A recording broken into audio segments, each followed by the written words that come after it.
without further ado, Pillars of Eternity 2. So here we are. We are currently in Balefire Beacon. We've just gone in, and we've this is the court of the Principi Court, the sort of court of pirates, and we've just popped by and seen this chap, Captain Ferrante.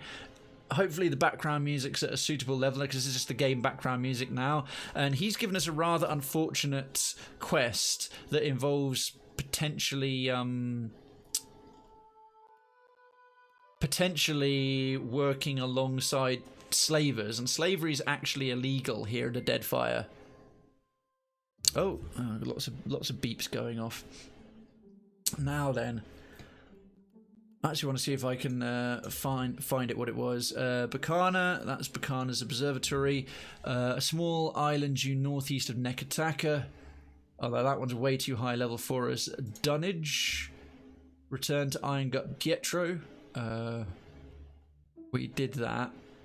Oh, right now we're in Nekataka. Yeah, Poko Kohara. There's 3 quests taking us there, and if we leave it any longer, we're going to be too low level for it. So the Valiant Trading Company sent me to go there. Atsura, which is the Prince of Nekataka, has sent us there, and the Royal Deadfire Company. So obviously there's some stuff going on there that we need to go and check out. All this Nekataka stuff. And then Deadfire Northeast, Last Sanctuary. Oh no, that's Last Sanctuary. That's from Prince Aruihi, so it's something else. Bacana's Folly. Some more bounties. Chornu.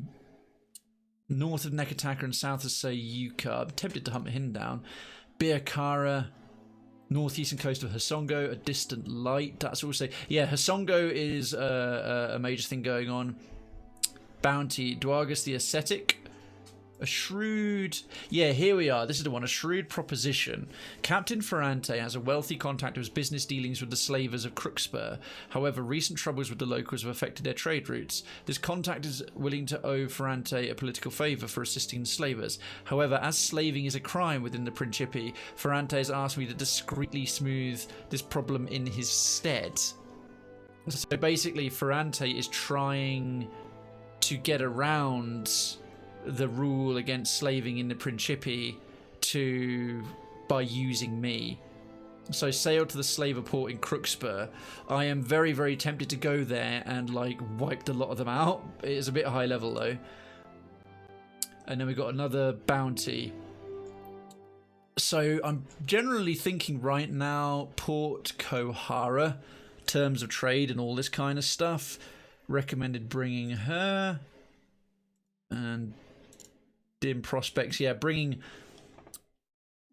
Maya to do Atsura has asked me to thwart the Valiant Trading Company's plans for Poko Kohara, which is Atsura, the Grand Secretary of the Royal Deadfire Company, wants to impede the Valiant's plans. To that end, he's asked me to find a way to render the luminous Adra there unusable. In terms of trade, so the Valiant Trading Company and the Royal Deadfire Company are like these 2 major groups. They're these 2 sort of colonial groups coming into this region of the Deadfire that's got native folks, the Huana, living in it. I'm generally pretty pro Huana. I think we're done with everything here at this point. Radiant Court, the King's Coffin. Apart from nicking, I've got to go back to the King's Coffin and switch my party over because I don't want Seraphim in it right now. Both groups, the Valiant Trading Company and the Royal Deadfire Company, neither of them are especially good, but the Royal Deadfire Company seem genuinely unpleasant. They are achieve all odds, sort of East India Company group and style thing, and they are also Alma. So the Huana are native Alma, which is the big race, like these blue people here. That's they're the native. The native Huana are Alma, and the Royal Deadfire Company are from the main Alma Empire. So basically, the main empire is trying to sort of exploit these natives. The Valiant Trading Companies come from a different sort of empire, and they seem marginally less awful. Right, let me read this from effects. 3 days ago, around 7 a.m, my dad woke me up. I own the upstairs area. Oh, okay. And as he woke me up, he asked me if I was downstairs at all because he locked up the door after he left for work. He didn't literally wake me up. The stove was hot, cooling down because eggs were made recently at the time. We were amazed because everything was locked, but still the stove was used and there were dirty dishes from the pan and a finished omelette on the table. We suspect that I was sleep cooking. Sleep cooking? Jesus Christ, that's incredible effects. I mean, I've heard of sleep quite articulate or involved things going on while people are asleep or in a sort of daze, but sleep cooking, Jesus, you could have done yourself a mischief there, mate. What do you want?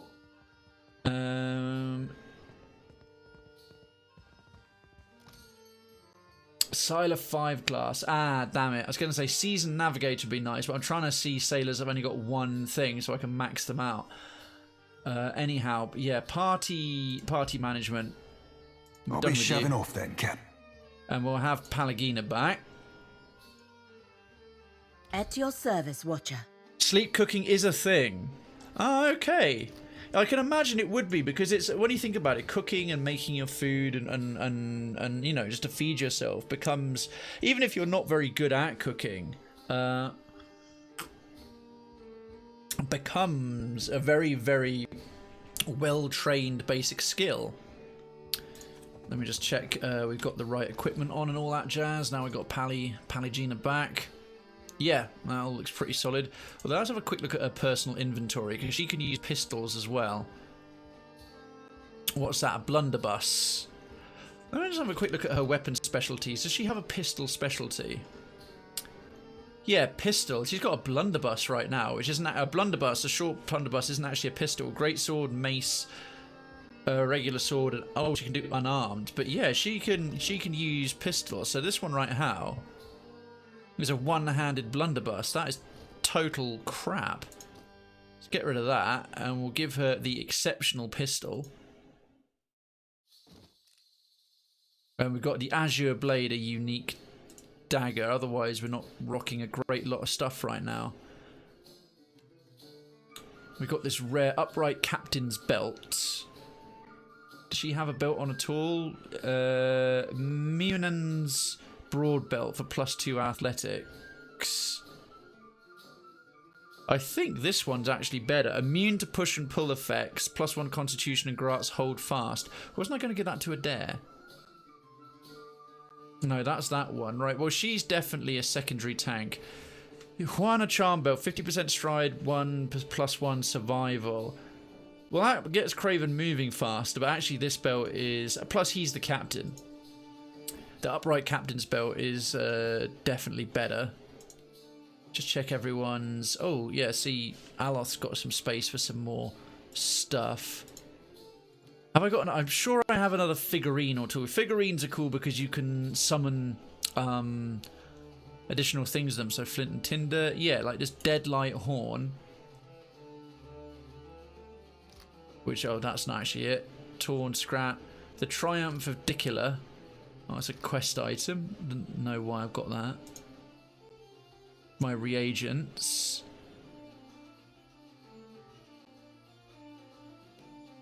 I could have sworn I had another figurine or statue, you know, a little thingy that can summon items, things, but apparently not. I guess I'll have to put in another Grimoire into his, or maybe a more useful potion. Some moderate healing. What else is good for a mage? Spatial alacrity. Plus 20% action speed with range attacks, 20%. Actually, that's pretty good. Speeding up his casting, turning him into a bit of a Gatling gun could be quite fun.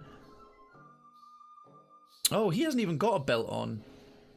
Having him move a bit more and be functionally survival based, that's good.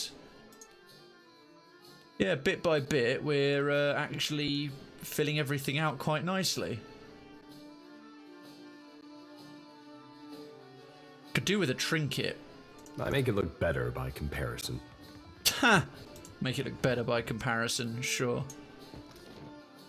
Right then, let's leave town by sea. Things like that are more common under stress. Sleep, eating, any kind of general house task. Stress. I'm the most calm and balanced human. Yeah, me too. But cooking a whole meal seems extreme for a task done asleep. I don't know, that's incredibly... imagine the efficiency. Imagine how much you could get. Imagine if you could do not cooking, but like your meal prep for the week, especially if you're like gym or bodybuilding. Like you were separating and you got all your macros sorted and you had your chicken, like something like boring, like getting your deep cooker and like while you're sleep thingy on Friday, you go downstairs in a daze, put in like a week's worth of chicken and salsa and whatever and just like cooking it overnight and you just go back to bed and you never wake up. You know what would be really good, although you probably wouldn't get very good rest. Sleep cleaning. If I could do my cleaning and still technically be asleep, that would be fantastic.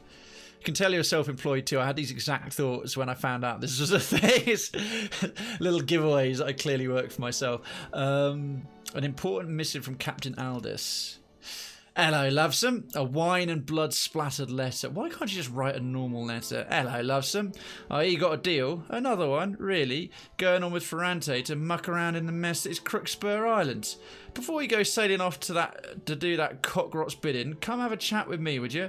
I got a proposition for you I think you'll find wickedly enticing. I'll reserve a berth for the Defiant in Fort Deadlight's docks. Your ruthless but most truthful friend, or damn my blood, Aldous. P.S. Bring some more candied nuts. You know how much I like them. Well, I like I have the option to destroy the letter. I think I will. I think I'll destroy that letter. Right, well. I'm wondering what she's going to say. Simply because if she's like, we're not doing slavery in the Principi, because she's new.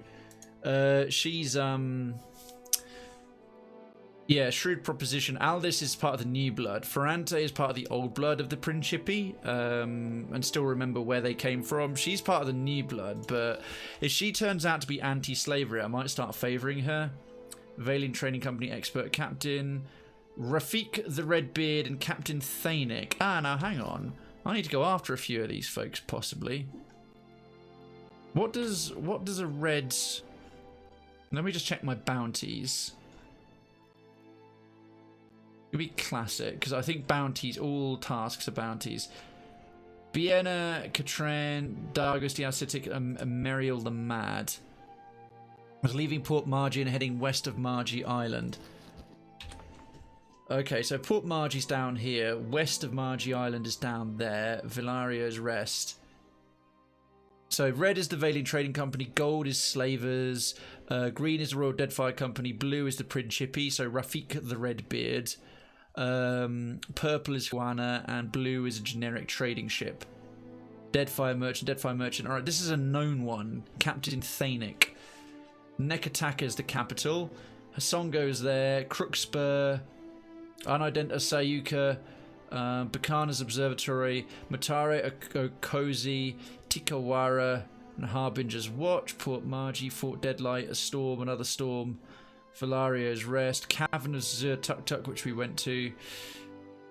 Where is this? I feel like it's here. Matare Okozi. No, that's not what I'm after. I'm after. Let's go to the location. Poko Kohara. Investigate the situation at Poko Kohara. Learn about Poko Kohara in Tikawara. So no one knows the exact location of it. I've got to go to Tikawara for it. And there's Hasongo as well. So, where's better? That's Tikawara. And Hasongo is Matare Okozi.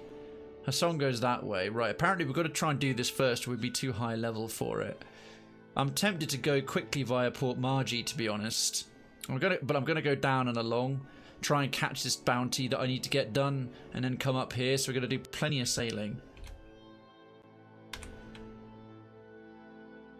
Oh, apparently I've got to do it manually because I'm sailing into the fog. Sailing into the fog. Right, here we are. I just want to uncover more of the map because that's how we find awesome secret things. Ah, there we are. There's the edge of the world. Right, world is flat, confirmed. We're at the very edge of the Deadfire, as it is known. We're definitely going to get left alone here. It's totally fine. I'm currently flying, I think, the Valiant Trading Company. but I just don't want to be hassled by them right now. And there seems to be a lot of alien trading company on the water. Oh, fuck me, he's big. What was that? Merlificent, the truly insane, unaffiliated trade ships, the Ironclad. An Ironclad galleon with Merlisven, the truly insane. He's a couple of levels higher than me, and his ship's like twice the goddamn size. Let's give him a wide berth, shall we? Or her. Merlificent, the truly insane. Yeah, forgive me taking my sweet time as I do all this. I'm just trying to actually uncover. There's gonna be islands, unnamed islands hidden in these fogs. Look at that. Look at that. Ruins of Amira's Roost. Koro River Delta. Right, it's coming up with 3 skulls, so it's high level, but it's not so high level that we can't take it on. Alright, let's sail around this bad boy. Right, there's a port. Any port in a storm and all that. What the hell is this little place? So yeah, that blighted bog. Right, that is really high level. I might come back here once we're maybe... That's clearly 4 levels above because the rest of this is 3 levels above. So I might come here when we're... one level up from now, but let's try and stick let's try and stick with what I'm planning to do. The Steel Preacher. This location is above your level. Will be a significant challenge to complete at this time. We'll check this out later. Because I'm really bad for distracting myself, and I do actually need to continue. I should continue the story. Right, just to remind myself, I'm after this bounty, not the storms of Oogly Boogly Boo. Yeah, Meryl the Mad, Mariel was last seen leaving Port Margie and heading west of Margie Island, an animancer with no respect for life. Right, there's Port Margie and heading west. Deadfire Merchant. I mean, is he here? The Steel Preacher? I have no idea what that's going to be, but I have a feeling it's violent. Oh, hello. Ah, now the Principi. Well-weathered Cormio, the Whirlwind Dhow. Right, the Principi are a pirate. They might come after us while we're flying flags of the Valian Trading Company. Let's come this way. Deadfire Merchant, unaffiliated. Give me that. Those... Ah, here we are, right. There's Meryl the Mad and an abandoned village. That's who we're after. I love how there's all the boats sort of like plying their trade on the sea. It really just brings this whole world to life. Okay, an abandoned village. Let's go and take care of this bounty. Right, first of all, we've got some repair supplies. Fresh fruit, very welcome indeed. How's our food stores doing? Let's find out. Okay, we got... Oh, damn. The crew are down to eating rice. And then they got hagfish, delver stew, and fire kelp. And then it's hardtack. There's a way, isn't there, to buy fresh like food en masse. Damn it, the guys are down to drinking water as well. I can't feed them human meat. I can feed them silver. Oh no, silverfin's too good. These are the better foods that I want to keep, like swordfish for spell penetration. There's not enough of it.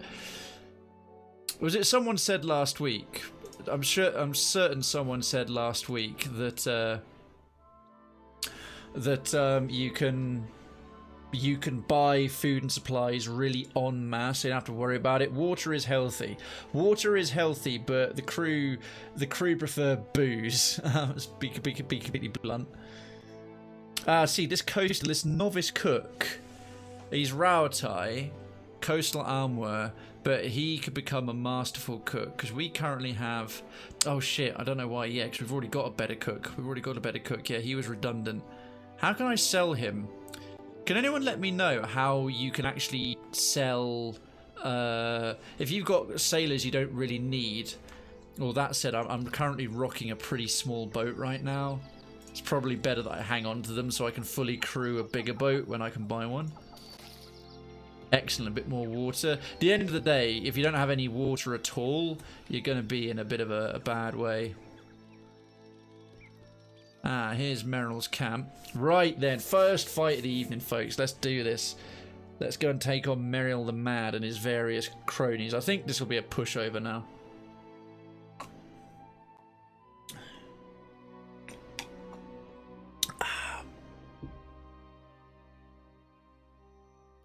Oh, this is interesting sort of environment.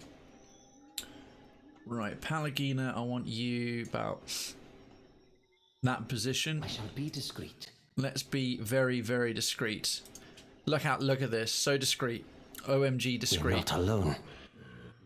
No, we're not. Ah, the Animancer is protecting herself. Unsurprisingly, using Animancy. So, a Revenant. She's obviously found a few bodies or people and taken them out. Some more Revenants who are all rotting. Look at the way they move. And a rusted copper. Oh, rusted copper. Well, I've taken out like steel prototypes produced by an Archmage. This will not be a problem.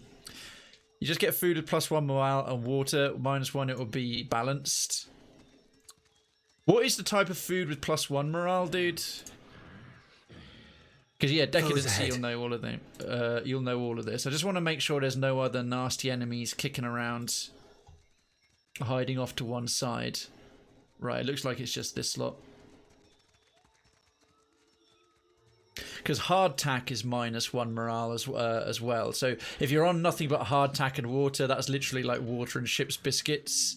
That's gonna, if you feed them on nothing but that, that's gonna lead to a mutiny. Look. Okay. Hey.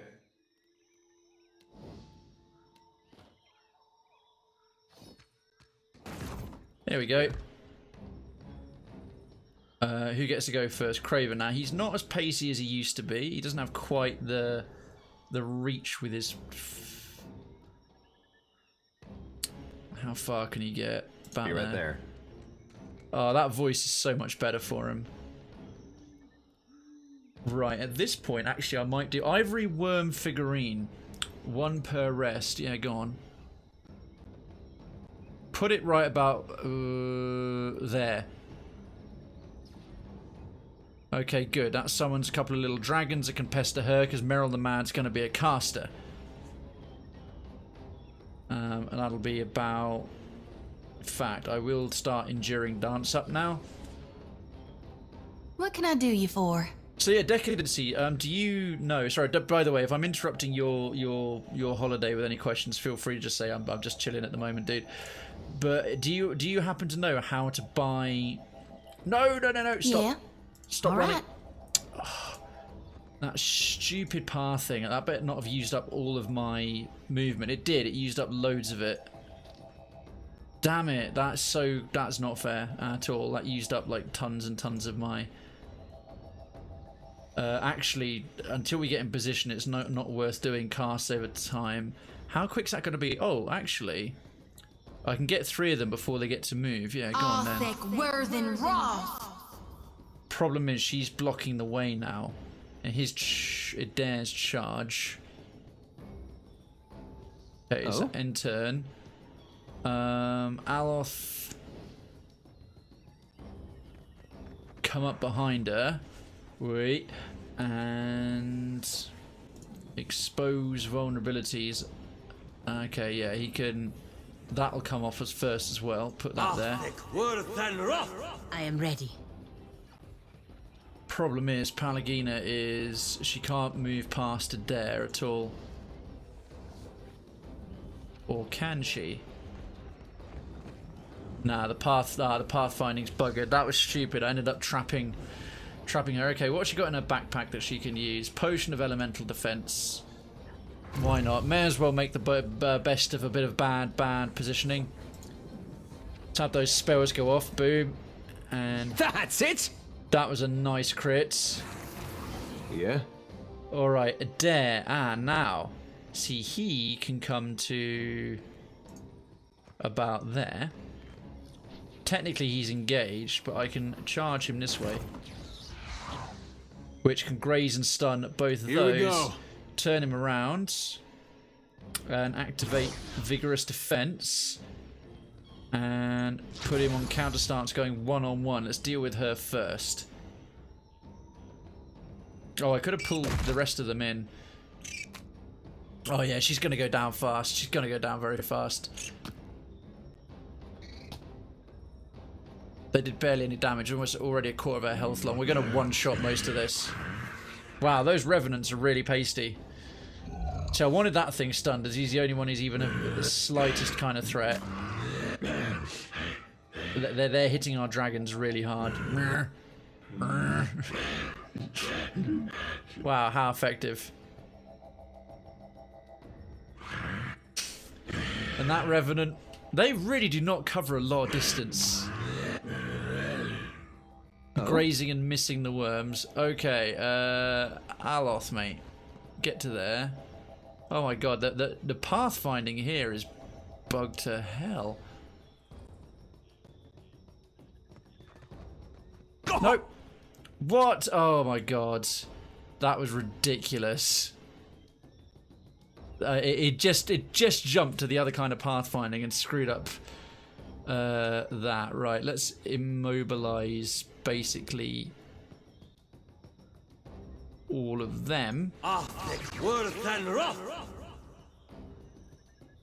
And then Krayven can go to about here.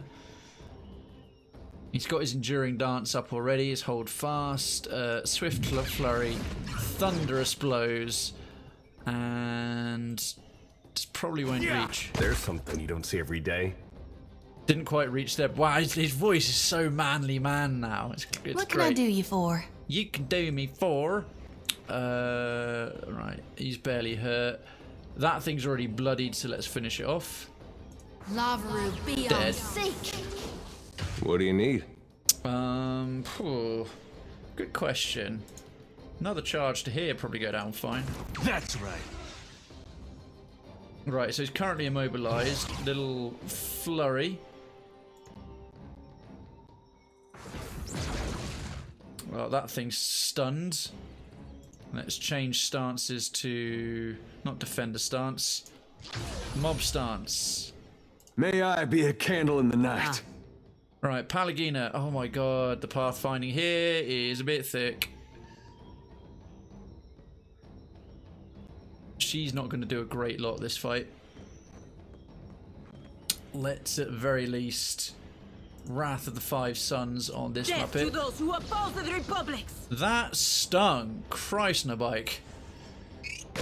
I'm watching your video from 2 hours ago, but past you isn't responding to my comments. Sorry, his marker. I'm watching your video from 2 hours ago. Yeah, unfortunately, I haven't moved so fast. Yeah. I've actually gone back in time yet. Otherwise, I would totally do it. And his marker, how you doing, mate? Welcome on in. Let's see. Okay, Krayven. He needs to.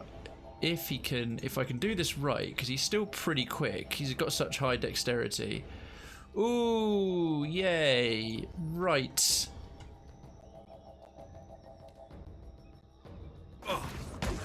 Bam. Show him how it's done. He's round. Absolutely. I'm much like Krayven's new voice. He actually finished puberty. But we're going to just get another quick. Lavaru, be on Dead. Task updated. That's Meriel the Mad. Written off. Right, Adair, do you want to... Parathis! Hit something not that hard at all. Right, Aloth just say... Yes. That was kind of pathetic. Oh, apparently that screaming noise was Aloth's the sound he makes me crit somebody. So that was Death take you. Mary Right. Publices, per Milandis. Oh, her attack's not so good. I should stick with that fire thingy. Hungry, I'd probably order a pizza, but I don't want pizza, I want a burger, but no place delivers burgers. Oh, well done. Those worms took him out. This guy must clearly be lower level than we are. Right, coup de garde to the Kraymeister. This isn't how I usually work. Okay, fine. He got stuck. Stupid dragon's in the way. How much health is that thing on? Let's... And that's how it's done. That's how it's done. Oh, it turns out Aloth is probably going to get the How coup de may I grace. help? I shall deal with this one. Boom. Oh yeah, I was actually really behind on my food. I only ended up having my lunch at like 4:30 in the afternoon, so I'm gonna have to cook my dinner after the stream. Fine padded armor, fine rod, stone of power, meh. Big pile of meh. He's not even oh no, he's an animancer, not a wizard, that's why.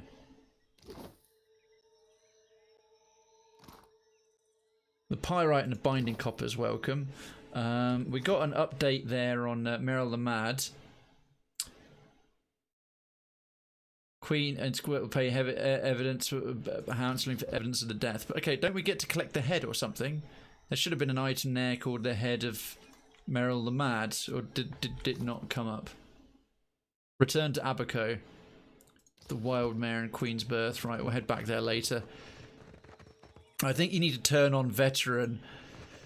Do you reckon? The thing is, that one was really quite low level. I mean, the best I did was the best attempt I did was last week, taking on the you know, that ogre captain, using my tactics right when he was 3 to 4 levels above me. That's the best I could hope for. I don't know. When I got put off by that fight in Port. What's that fight in the street? It's so famous. It's become a meme. In that fight in the alleyways of Port Margie that I discovered really early on veteran mode, and it just kicked the piss out of me, and now I'm sort of scared to do it again. Okay, you discover a small village nestled in a hillside. It's silent save for the whistle of wind through open windows. As you near, you find the bodies of long dead kith on the street, their bones cracked and scored with the teeth marks of a large beast. Oh dear. You take some time to search the abandoned village and find a small trinket hiding among the refuge. Ring of minor protection. Cool. There's literally that's left and that's it. But your experience now. True. True. I only felt veteran was merited if I was doing this on pause-based real-time rather than turn-based. We'll give that to her. Yeah, pause-based real-time, I would say I am a veteran and I have more control. Or I'll get a bit further forward with the plot, and if it seems like I'm really steamrolling everything, then yeah, decadency. Gorechi Street, yeah. Is that something of a joke, or is it actually real because like of the difficulty level of the fight based on when you actually encounter it? Because it felt like quite a difficult fight for how early on it happens. It's like the very first fight you'll ever have. Okay, so that bounty's done. Acilia Wave Skipper. Sails the waters around a group of islands to the southwest of Port Margie. Well, that's probably Acilia Wave Skipper. Let's see if we can track her down. Southwest of Port Margie. We've got medicine, we've got water, we've got food. All I got is time, baby. Oh, what's this? Another little island. Just a burial site. And a little harbour. Ah, right. I hope you're having a nice time in Chicago, dude. A ruined tower.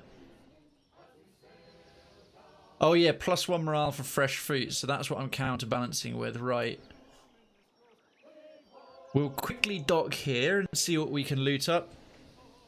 It's very hard if you're 2nd to 3rd level. I think that's what I was, yeah. And I did it on veteran as well, and on turn-based mode for the first time ever. Avalian Mill. Such sites are convenient meeting places for merchants. Oh. Hardtack and lager. Have to admit, the lager's probably worth it. Now, but in the meantime, what have I got in the old stash magash? Anything here I could note? I want to keep all of that malarkey. Ah, here it is, yeah. There's a sky dragon worm. Oh no, that's a pet. Fine rod, blunderbuss. Exceptional one, exceptional stiletto. The stiletto we can get rid of. Armor. Hood. Stone of Power's not actually that great. I'll keep it though, because it'd be nice to be able to equip up my other party members even if they're not around. Potion of Minor Healing. I'm not really using those anymore.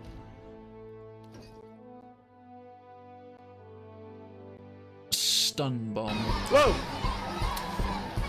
See you later, effects. Actually, I'm waiting for the next airplane to Kansas in the airport. Got beer and burger. Oh, nice, Decadency. Cronzo, thank you so much for the host. The Cravenstown minions cheer in your honour. I very much appreciate that. Welcome on in.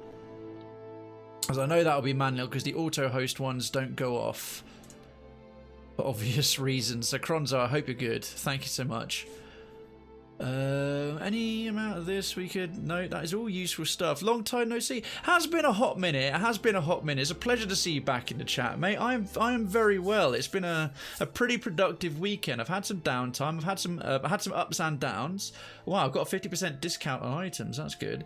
Oh yeah, I've had some ups and downs and so on. And what's this? Retrain character. But yeah, I had a really, really good Friday. Got my student loan paid off, and what else?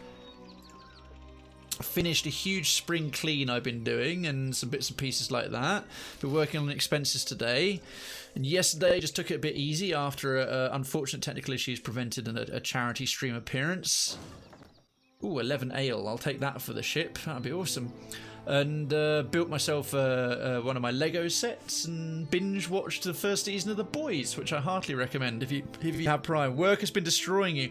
Cronzo, remind me what you do for a living. I'm very sorry it's been wrecking you, dude. Thanks so much for swinging by. I hope we can ease out the end of your week nicely and entertain you. Welcome to part 2 of Story Sunday, Pillars of Eternity 2. Valian Settlers. Oh, it's just a burial site. Okay, that's it. It's Valians. You come at Old Valia. That's where the Valian Training Company comes from, of course. You come upon an ancient site once used for sky burials. On a large stone slab is a scattering of old kith bones and a collection of urns of various sizes. Searchy search. You find a handful of common gemstones, right? 3 Valoons. Keep searching. Find a weapon, a single dagger. Done and done. Surprised you don't get to name this place. It feels like an undiscovered island. Shipping and receiving warehouse work. Oh man, have you been like pulling extra shifts, or have you been on like not the best sort of times, or back to back big hours? You find a ruined tower rising up from the top of a low hillock. The wooden stone structure is stained by oily smoke residue, and a smattering of masonry is spread out from the tower's base in a wide fan. It seems to have suffered from some kind of explosion. Let's have a search. Find nothing of value, keep searching. Common gems, keep searching. More common gems, keep searching. Crafting ingredients, ratiti root. Don't know what that one is. Let's find out. Transplanted by Deerwood settlers long ago, this blooming plant now grows wild on most islands of the Deadfire. The roots are commonly used to create taru chu. Alright, so the basis for one of the drugs in the game.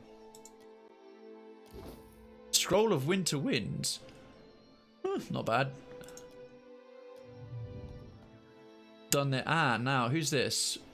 Oh, Well-Weathered Cormio. He's plying the area. Got some water. Okay, so that's that island. Then there's another little bit done. You gotta go. Oh, that sounds urgent and dramatic effects. Okay, man, take care. I hope everything's alright. If we don't see you back again this evening, hopefully see you tomorrow. But yeah, of course, just fingers crossed everything's okay, my dude. Thanks so much for being here. Only for, graveyards 9 to 7. Crons, that's gonna wreck you. But only 4 days a week. I'm not surprised. Yeah. Oh, so you do the 10 hours a day, but 4 days a week. So you get the long weekends. But I used to do an almost identical thing, but I would do 5 in the evening till 3 in the morning. So yeah, it was like the evening / graveyard shift. Because yeah, that's a full night shift. That's a full night shift you got going on there, Cron. So I sympathise entirely. I used to weld hospital components way back, about 12 years ago. So I understand. I sympathise entirely. Okay, so we'd come this far. May as well scat out the bottom. I think I've come a bit further. than I intended to go and catch this bounty hunter. There's the edge of the planet. Alright, cool. Right, so southwest. So Port Margie is here. We got enough... Ooh, actually, water is starting to become a bit of an issue. I can't just swim around indefinitely. We've got enough food. No one's sick or ill because I haven't been engaging in any ship-to-ship combat. Oh, that's shallow water. What's here? It's a spur, some sort of archipelago. Right, hagfish, delver stew, a level, water. Morale's still pretty rock solid, actually. It's like 96. Right, Deadfire merchants, well-weathered Cormio, Valerio's rest. Right, somewhere... Ah, oh, hello, supplies, desperately needed. Reagents, we didn't need those. Oh. A solitary rice farm. Ah, what's this? A little volcano. Mini island. Right, so it's not uninhabited. A solitary rice farm. It looks bountiful enough to welcome trade. Do they have water? Oh, they have rice wine and tar loaf. I love it. You get a 50% discount on everything because, like, they're so isolated. We'll take that. We don't need to sell anything back because we already sold all our spare crud. Let's give them a little bit of money. That's probably more money than they've seen in a while. We've literally sold out of everything. Okay, awesome. And what's down here? Fresh fruit. Perfect. Right. Let's just see what our... Oh, God, yeah. Hardtack and water. Okay, let's do something about this. That'll top up the rice. Right, so food-wise, we're good. We'll leave the water there for now. Rice, wine, the resolve and dexterity. It's not the best, but it'll do. Let's give that in there for the crew. You know what? Fresh fruit. Let's keep them topped up with fresh fruit to counteract the morale loss from the water. The ale we bought for them. More water.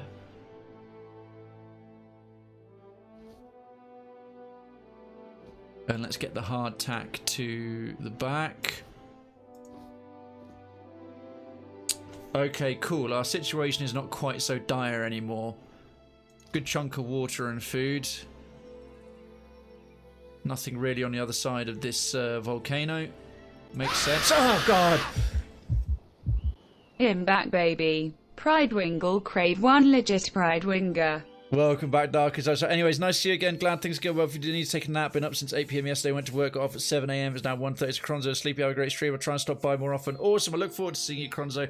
Thanks for swinging in. I'll be on tomorrow from 7 PM UK time doing Mellow Out Monday, the start of a new streaming week. In case you are curious, be Fallout New Vegas.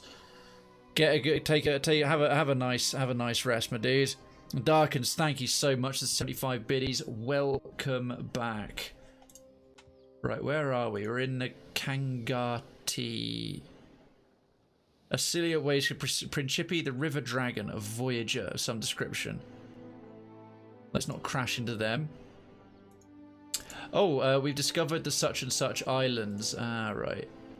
Well, I'm trying to find this bounty that we're after.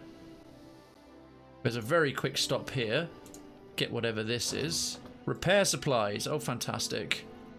Which we don't actually need simply because we're already at like 50 out of 50. Ah. Ruddy Rabel. There's all these Principi. Man, this area is really patrolled by pirates. Like a shitload. Right, this bounty we're after should be in the shipping lanes. It said southwest of here. Asilla Wave Skipper. And take her ship's triumph. Oh, Fleet Master Wakoyo is tasked with hunting down Asilla Wave Skipper, a Principi captain in command of the Voyager River Dragon. Ah. That's a bit trickier. Let's go to Classic. I imagine it's probably a task, or is it? Thingy.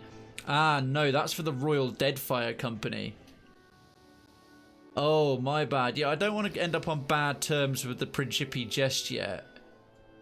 That's Ruddy Rabel. There she is right there. Asilla Wave Skipper.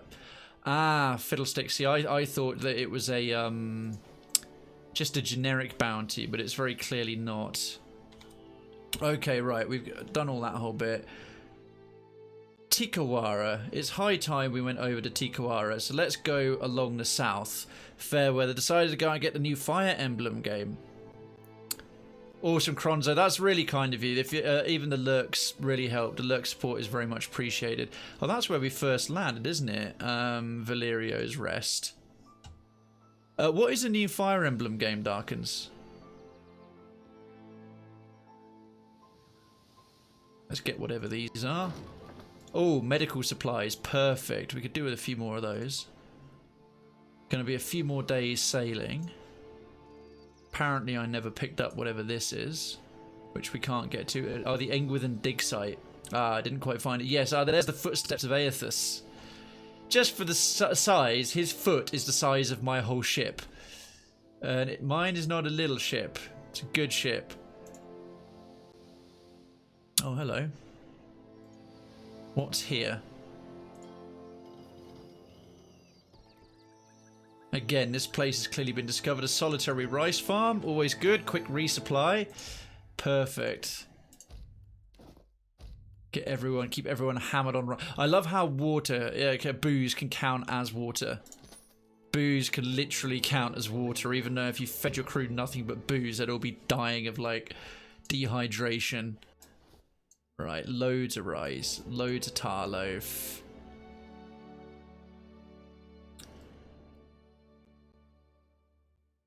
Actually, that +2 resolve is quite okay. We'll keep the +2 constitution from the ale instead. Ah, I love just chilling, sailing a Fire Emblem 3 houses. I think you've mentioned that before, actually, haven't you, mate? We're going to be discovering a lot of islands on our way to this place.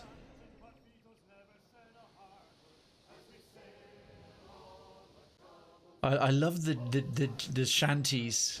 They're singing little shanties in my honour. Surely this is getting them lots of sailing experience. Right, so they're on the water, but we're counterbalancing it with other stuff. Oh, we just skirted a storm. Beggar Wifrith. We narrowly avoided a storm there. And we've crossed a major longitudinal line on the map. It sounds like they're singing Deadfire something.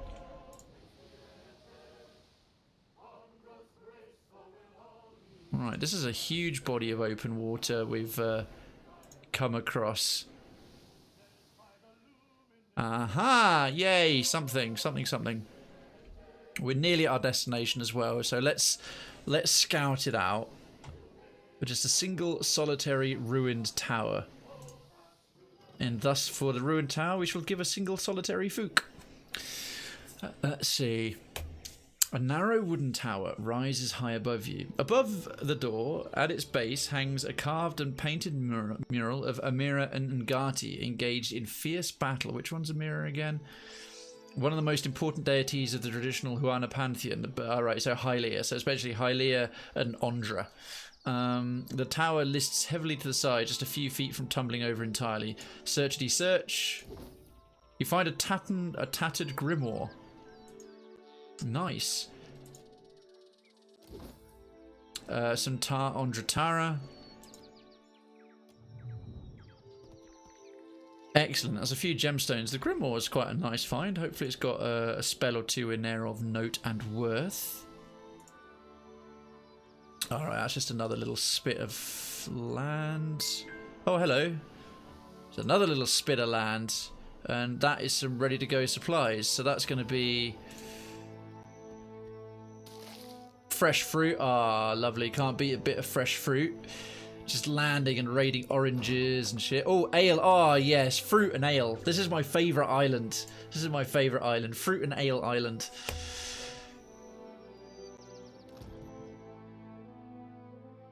Actually, I might just let them chew through this shit for a little while.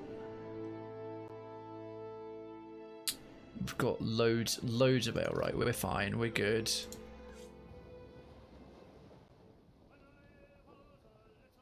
God has entered the chat. Has he really? Or she? Really, Sand Trooper? I require a bit of evidence for your claims. Aha. Senapu Beach. Looks like the site of an ancient battle. Can we actually... Oh, we can't sail through the shallows. Old battleground. Right, before we land there... Let's just get a lay of the place a little bit. Oh, hello. Who's this? Annie's of the Many Eyes. The Intrepid, a Dow. Right, we're flying the same flags as them. And then this is a... a Crookspur Captain. Slavers. Oh, I'd love to go back and board them.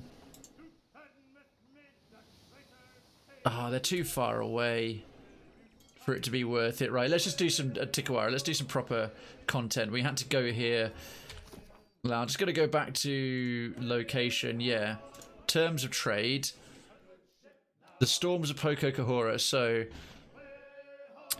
Atsura of the Royal... Atsura... I see. Atsura has asked me to thwart the Valiant Trading Company's plans. Atsura believes that our VTC is setting up an operation and wants me to sabotage this operation. Terms of trade, right. This is what we're doing for the Valiants. Investigate the situation at Poko Kohara. We won't be seeing so much of Maya. She seems to be very, very pro-Rawatai and not especially nice person at all.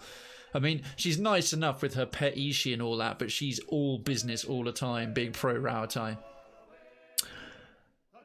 I've been asked by the Valiant Trading Company to track down the original expedition to Poko Kohara and, if necessary, complete their assignment. The first step is sailing to Tikawara. Been promised a reward if I can resolve matters in the Valiant Trading Company's favour. Well, between those and the Royal Deadfire group, I'm going VTC. Because I already know them and I like Palagina a lot more than her there in the middle. Women just left a comment. What more evidence do I need to prove my existence? Oh, has your account been hacked by God, Sand Trooper? That's unfortunate. Also, I just made some good as heck chai tea. Well, that is some genuine evidence. Good as heck chai tea. That's pretty divine. Ah, lovely. Lovely, lovely, lovely jubbly. Now then. Tikawara, Midsummer. Some of these fights we've been in, you've bailed me out more than once. Who's that You'd to? do the same for any of us. Don't tell, but I try harder for the ones I like better. That doesn't include her, unfortunately. Ah, here we are. All right. So now is it? Oh, okay, good. Yeah, it's a whole region. So Tikawara. Oh, it's our first proper Huana village. Population 64. It's tiny. Religions Ondra and Hylia. Imports, exports none. Tribal government, tribal caste. Rule of the Rangaruana. It's there's one mountain dwarf, and the rest of them are island armor. Okay. Well, this is fascinating. A ship! I am saved! Oh, this would be the mountain dwarf in question. And what do you know about tea, Brits? You all just stole your hot leaf water from Asia. Well, we traded for it with, like, opium and brutality. And who are you? Vector! Oh, that's instantly making me think of the baddie, the enemy guy, or one of them in the very first Despicable Me film. Who are you? The dwarf fans himself with a dish rag. His face is dark and shiny with exertion. Sweat colours wide crescents on his shirt. He looks at you like a drowning man would look at dry land. Deliverance at last. Oh, because I'm a godlike. He lets go of a heavy sigh. I love the remarks based. I'm a fire godlike. They know them round here. Weeks I've been stranded here. The Valiant Trading Company sends no one. Unless... He squints at you, dabbing his brow feverishly with the corner of the rag. Well, I'm on here on their behalf. I look at the flies even buzzing around the fish hanging out. It's such a great detail. He swallows and aims a helpful look at Palagina. Diverus. The company's concerns are the Duke's concerns, which makes them my concerns. But saving your skin was not in my orders. Palagina, don't be a bitch. She can sometimes be a bit bitchy like that. Let's see. Then it is the will of gods and countrymen alike that I remain stranded. Let's see. Crestfallen, he raises a hand to his brow and looks out upon the open sea. Option 1, stranded. This is settled land.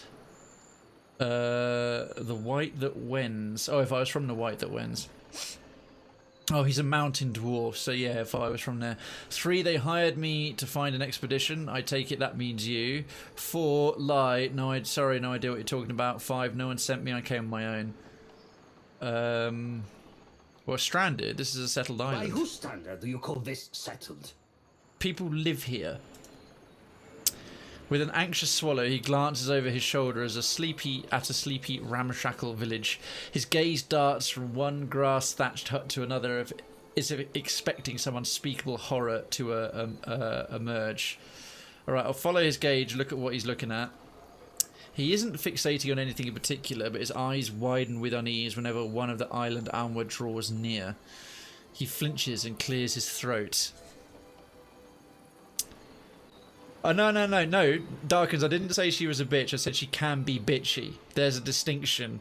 And no, just because someone's honest does not necessarily mean that they're not bitchy. You can be honest in a polite way, and you can be honest in a bit of a stuck-up way. And right then, although she was telling the truth, she was doing it in a rather obnoxious way.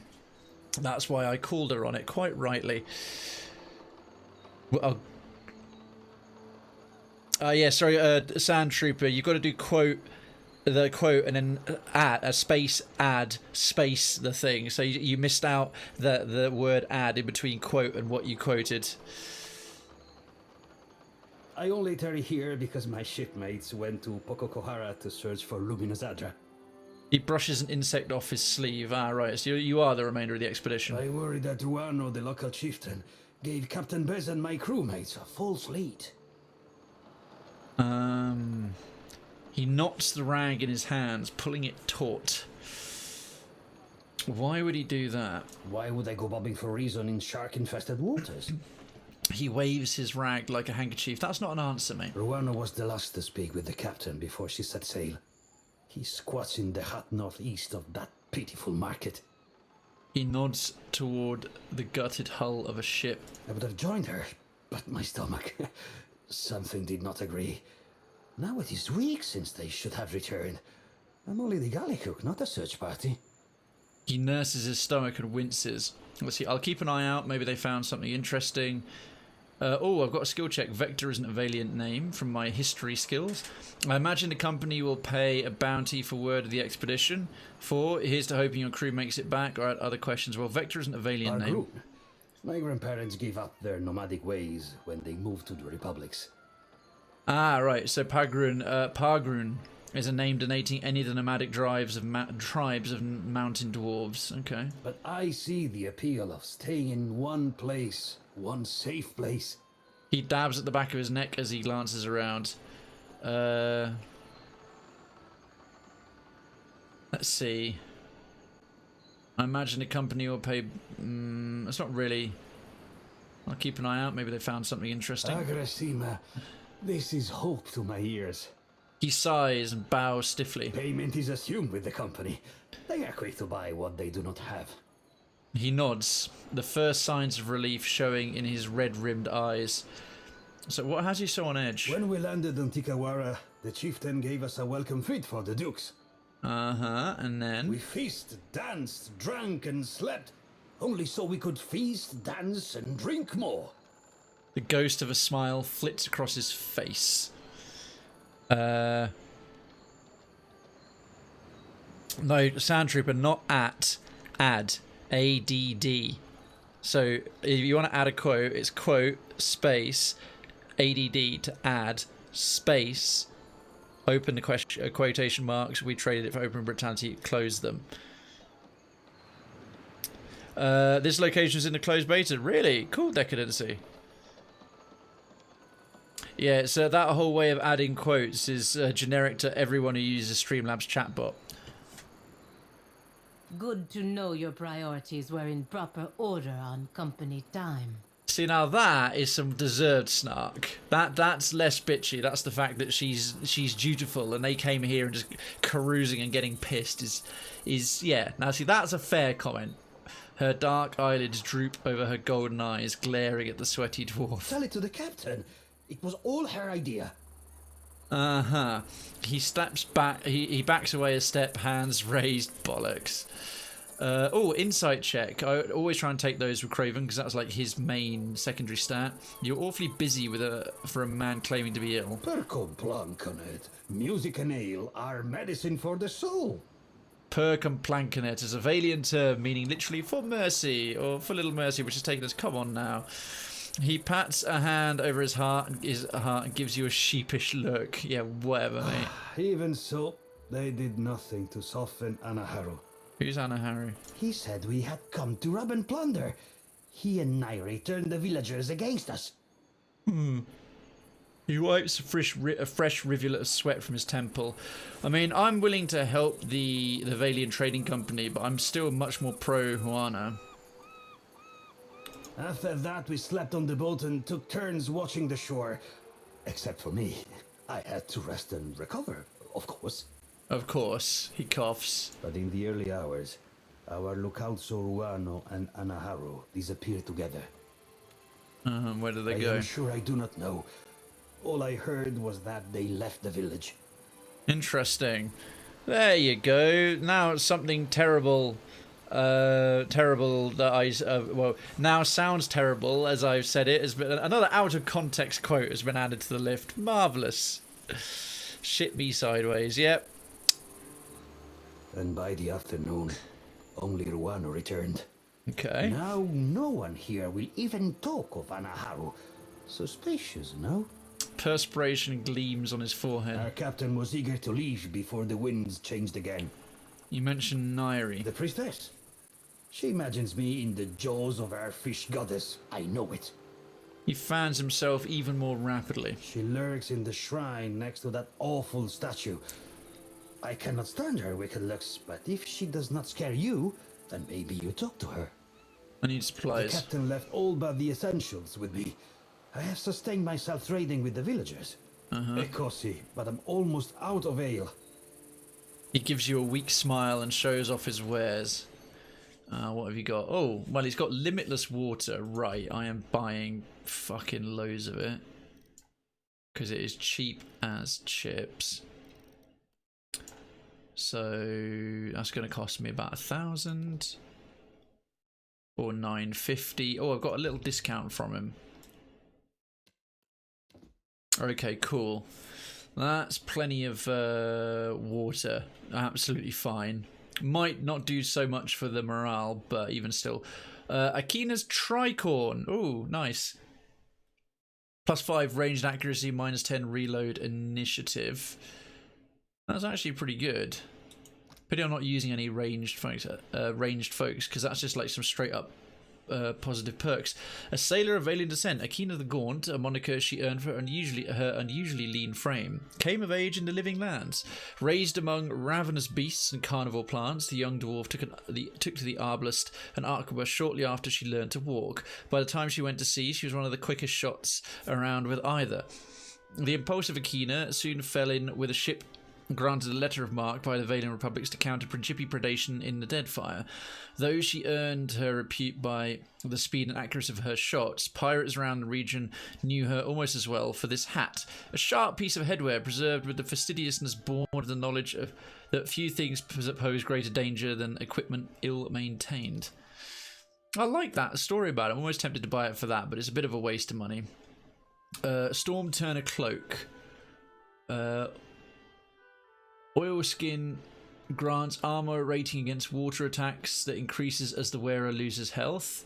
Neither Sleet grants armor rating against freeze attacks, nor Storm grants armor rating against shock attacks. Wouldn't mind taking one of those, actually. Gauntlets of reliability.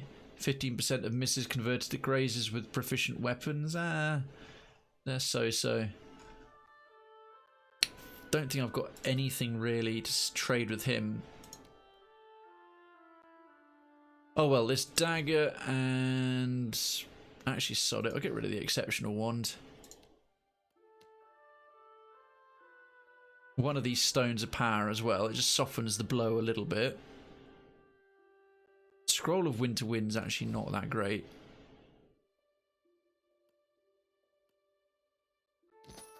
Okay, still keeps me above 50k. I must watch the supplies at the trading post. You will come to check on me, yes? Yeah, sure, mate.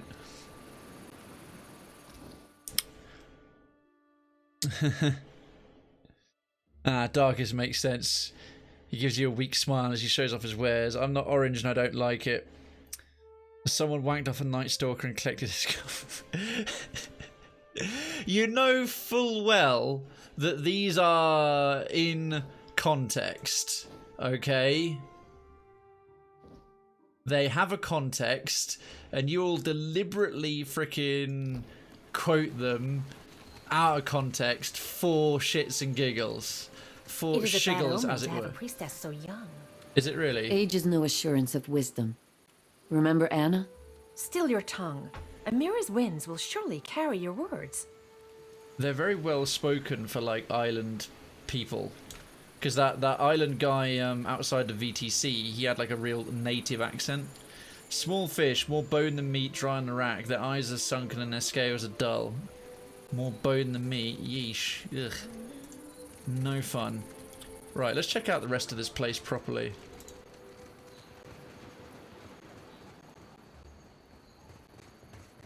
What's a Pikaho? And there's some Langerfath hatchlings he's keeping in a cage. That's cool. Alright, what's your deal, sir? Silly woman. I can't remember that.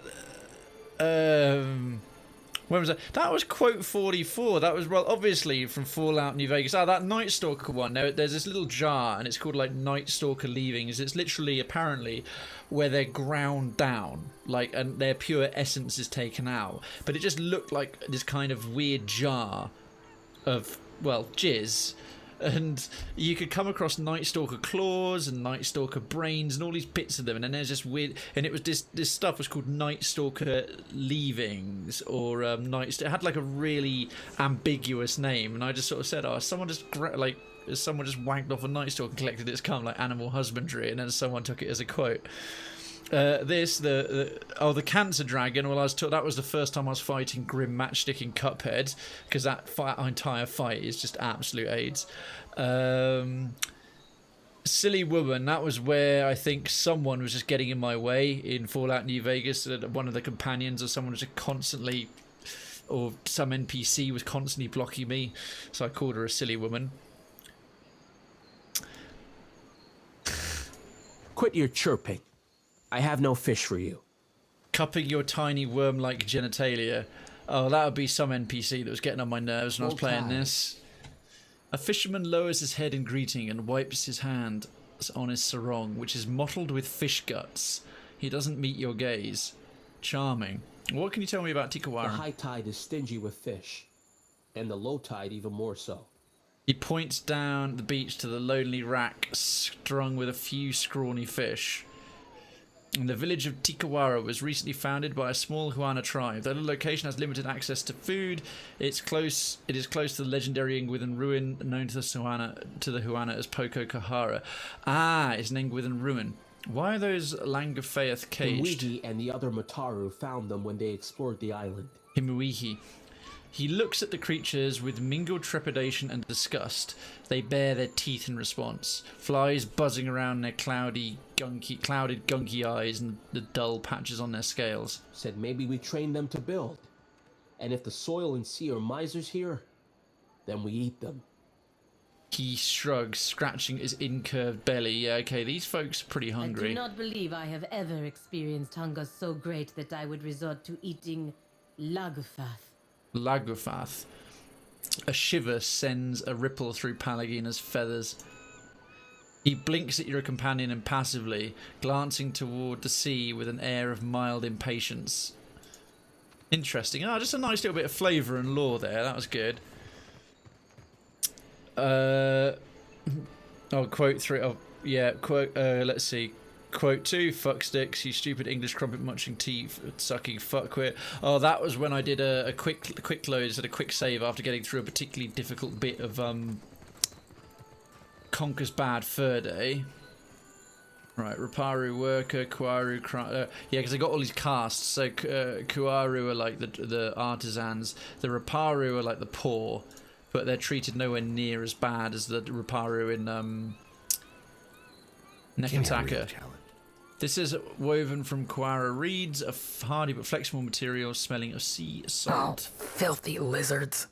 Even here I always smell them. And there's Vector.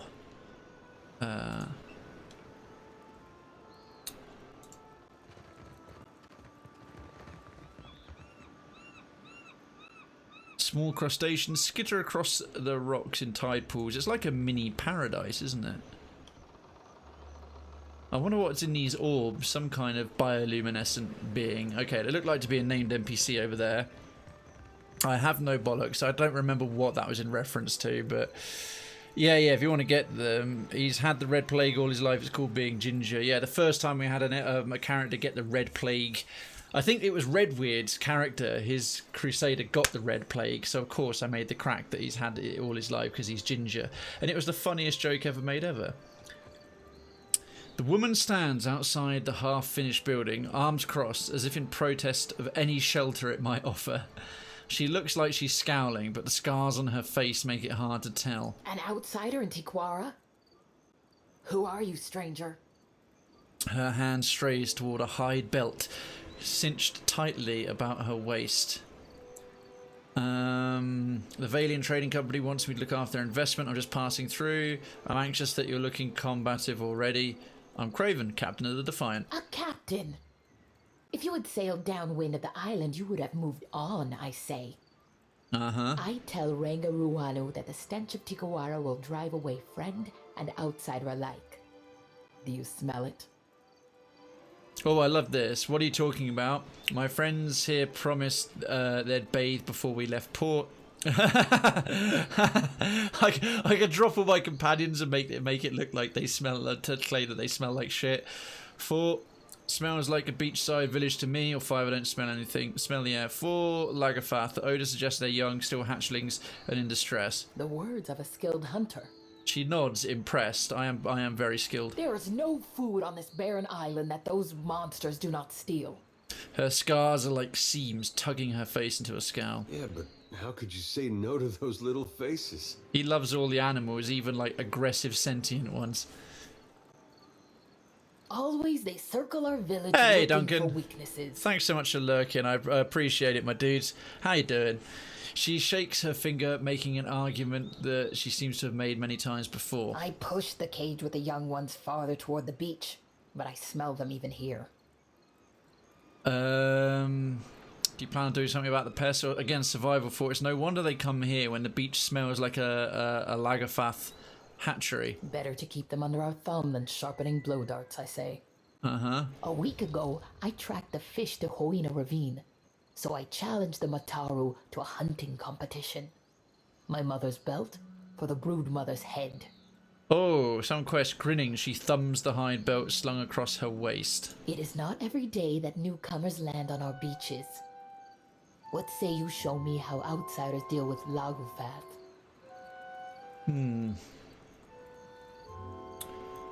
A little competition sounds like fun. Understand, they are animals. You must rely on blades, I say, not words. Hunting tales of our ancestors say the brood will scatter when their fish Renga is killed. Alright, so their leader. No need to chase the children if you cut the head from the mother. That's messed up.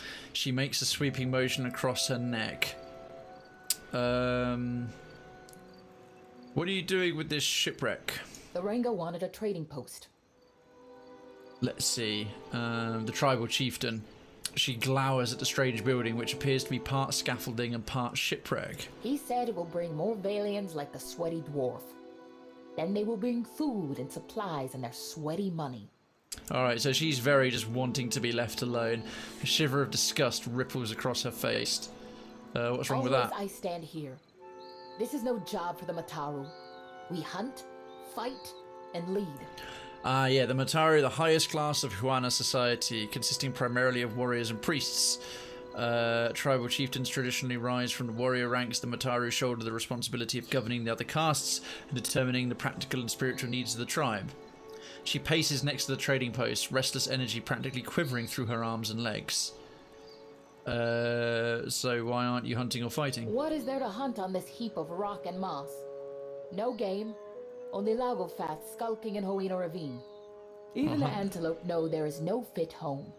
The grasses are thin and the trees are like a child's bones. Small and soft. Even to build this, we must hike up the mountain for wood. She raps the side of the trading post with her knuckles. Might I buy some supplies? Am I a Kuaru? Do I dirty my fingers with coins 1,000 hands have touched? Never. Oh yeah, the Akwaru are the artisanal and merchant class of Huana society. Yeah, but they're not given the equivalent, though respected, are not given the equivalent praise to the Mataru and the Raparu are the lowest caste. Go see the sweaty one, the dwarf. He washes his hands sometimes. Okie dokie, farewell. Well, we got a quest off of that. The Broodmother's Fury. Hunt down the Lagafath Broodmother in Hoina Ravine. Easy enough. I hope you've had a good weekend, Duncan. Had a nice time with family and with the missus, I'm assuming. The fruits are small and underripe. Most are riddled with wormholes. Wow, these people are actually really starving. I mean, this seems like I suppose an establishment, but it really is just a small, crappy village. Right, so there's the cage, a trading post, the dock, a Kuaru hut, the shrine, communal storage hut. Let's go and pay a visit to the chieftain. See what we can see. We've got to find out more about Poko Kohara, whatever it is. Did you arrive in the Defiant? I did. How do you know what the Defiant is? This village has roughly like, well, literally about 64 people in it, and that's it. Tiana. The drum emits a deep, satisfying boom when you strike it. Nice. Okay, so Tiana, another named NPC, she'll have something to say. A seasoned Huana woman rests an elbow on the drum like it's the only thing keeping her upright. She pats the hide skin, the percussion no more effortful than a sigh. Dum. She opens her eyes as you approach. What do you do here? Tipping her head to the side, her mouth curves up in a cautious smile. She touches her brow with 2 fingers. Then she gives the drum a pair of playful taps. Whoa, bread and caller folk, citizens! Welcome, command! Exclamation mark, welcome!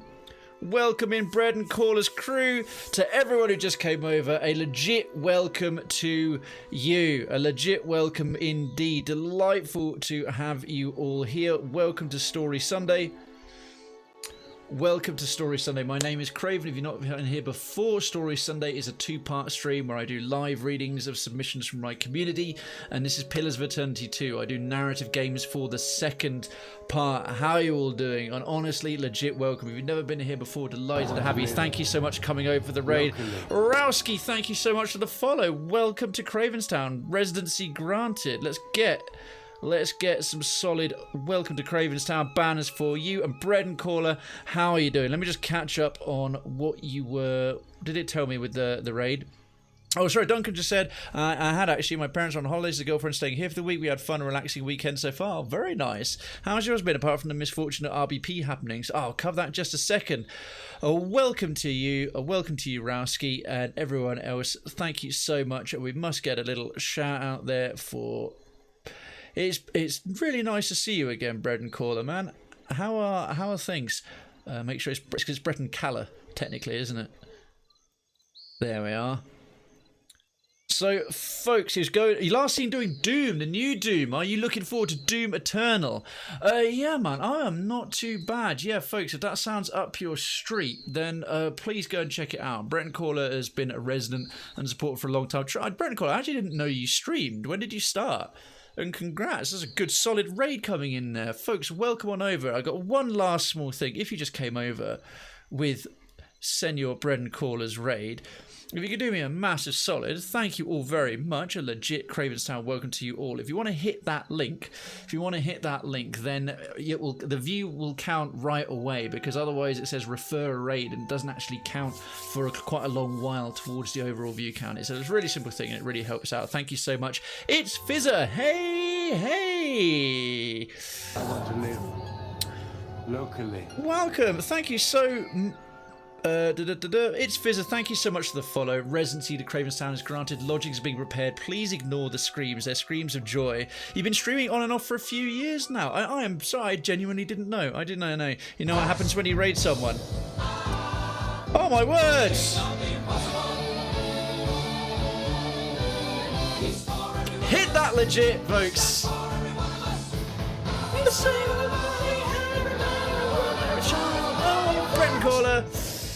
Bredencaller, welcome to the ranks of the citizenry. Welcome back, I should say. You are not just legit, you are once again Krayven's Town legit. Enjoy the legit emotes. There are more to come when I get time to draw them up, especially the official legit itself. Legit welcomes plenty. The most common bit of gamer slang on the entire internet, and the only place you'll get an emote that actually says it. Use that legit as you see fit. When we get new citizens, spam it. When we get raids coming in, you can now use the welcome command, exclamation mark welcome, and when we get new residents, spam that welcome banner to let them come in. Residents, of course, being followers, citizens, of course, being subs. Wave your Krayven's Town flag once again, loud and proud every time you chat. It is awesome to see you back here, my dude, and the longer you are with us, as per usual, the more it'll level up and get shinier and prettier, as is being demonstrated by some of my regulars. Our citizens giveaway is actually only in a few days, the first stream of every month, so the next one's going to be on the 1st of August. At 8 p.m. we did a prize draw, so I start my usual days at 7 p.m. UK time, and at 8 p.m. we open it up. If you be present for that and do exclamation mark giveaway, you have a chance to win a free game. That's a subs only perk, a citizens only perk. Next, of course, I think you're still already a member of Krayven's Town. If your Twitch and your Discord are integrated, then you'll automatically be assigned a citizens role and have access to citizens towers, the subs only part of town, including the lounge and the treasury, which has some additional little treats in it on a first come first serve basis. There is the link, of course. And last but by no means least, my undying appreciation and gratitude not only to you for being here and bringing your folks over, but of course to Rowski. Thank you so much for gifting that citizenship, that visa. That is very, very kind of you indeed. And don't forget about yourself if you felt so inclined, but there is no obligation. That is really, really kind of you to just do that right away on first finding a place. Once again, welcome to It's Fizzer. And anyone else, if you just swung over and you decided, I like this kind of place, it's all right, it seems okay, feel free to hit that follow button. It costs you nothing, and it'll make you 5% more sexually proficient, at least for this channel. Can't speak for the rest of Twitch.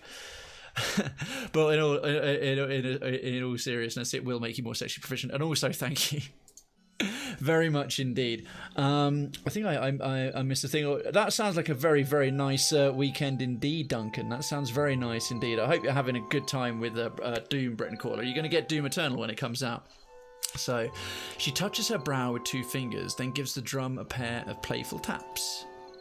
Oh, because I've got the Deadfire. I'm from the Deadfire. My character's originally from the Deadfire. You recognise the first gesture as one of the tribal greeting, gratitude, or both. The second was more personal, an introduction. Don't you speak? A deep, wrinkled scar traces a winding path down her neck. She tilts her head to the side and beckons you to look closer, right? So she's lost the ability to talk. The angle and shape looks like the mark of a boar's tusks. Now I spot that because my survival was high enough, right? So she was on a hunt and she had part of her throat ripped out by a boar. She raises one finger and points down to a dried hoof knotted to her belt. She makes a gesture of pulling back and then releasing a bowstring several times in rapid succession, right? So she won.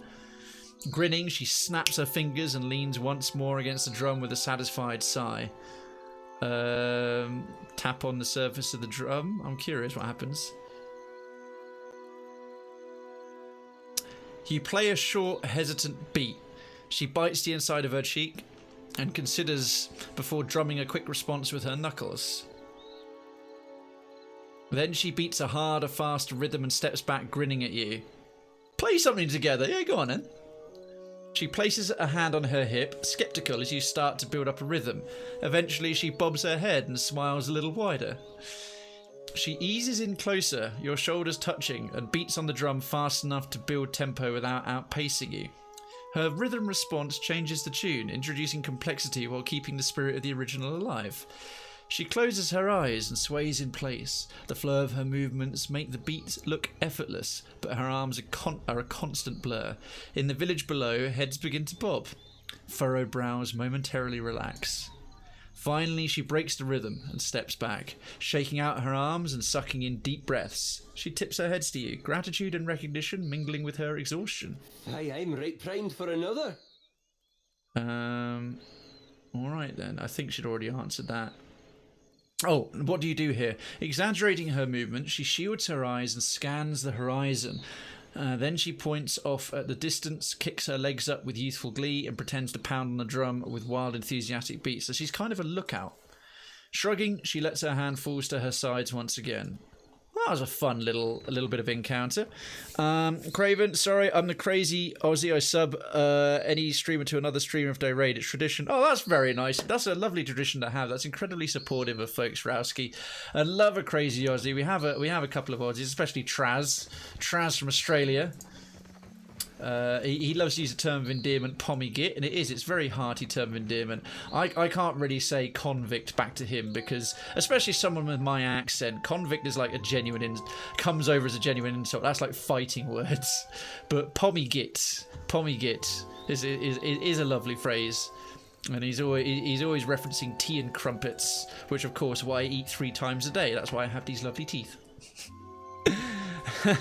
That is very cool indeed. Right, let's go and pay a little visit to the chieftain. Yeah, so my normal streaming days, for those of you that are interested and also interested, Monday, Tuesday, Thursday, Sunday, with Mellow Out Monday, Try Out Tuesday, Tactical Thursday, and Story Sunday.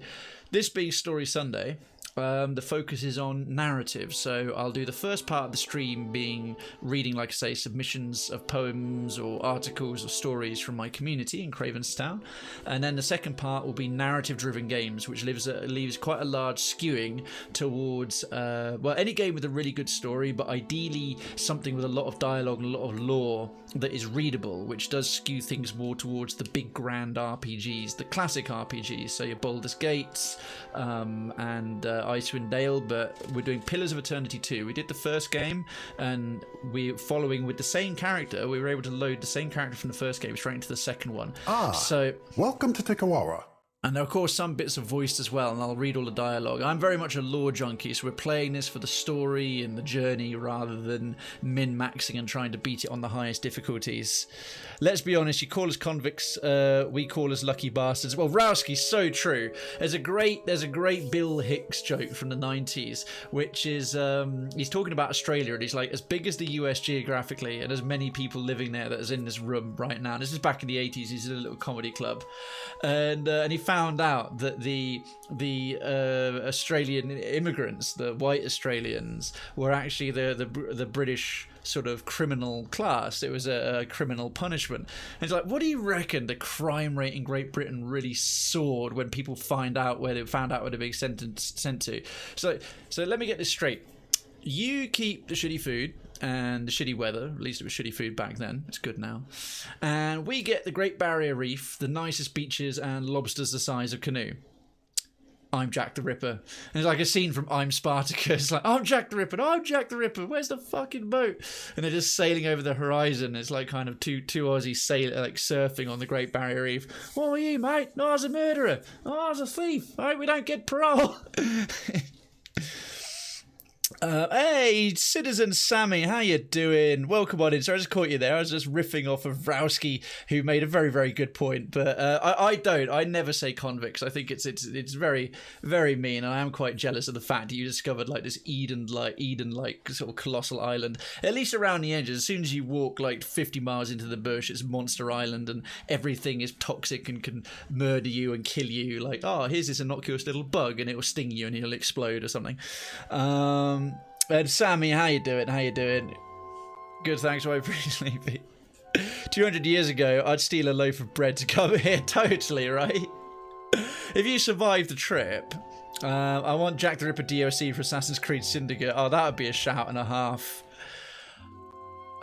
Pretty sleepy. Sammy, thanks so much for checking in. Citizen Sammy and Mataru over at Ranga, Ruana. Right, all of this would technically count as stealing. Oh, what's this? It's very much Native American. The wood is smooth under your hand. The totem looks to have been carved and painted recently. Yeah, they haven't landed here very long. They're struggling to make this place work. Right, the Ranga Ruanu is the formal chieftain title. And Alma huddles in close conversation with the warriors next to him. He whispers in a low, stern voice. No sooner do you catch his eye than he grins wide enough to stretch every muscle in his face. Happy day that the gods smile upon us. A favorable omen. Oh, that's because my character's a godlike. He's like a fire godlike, which is worshipped in the Deadfire. He inclines his head and touches his brow.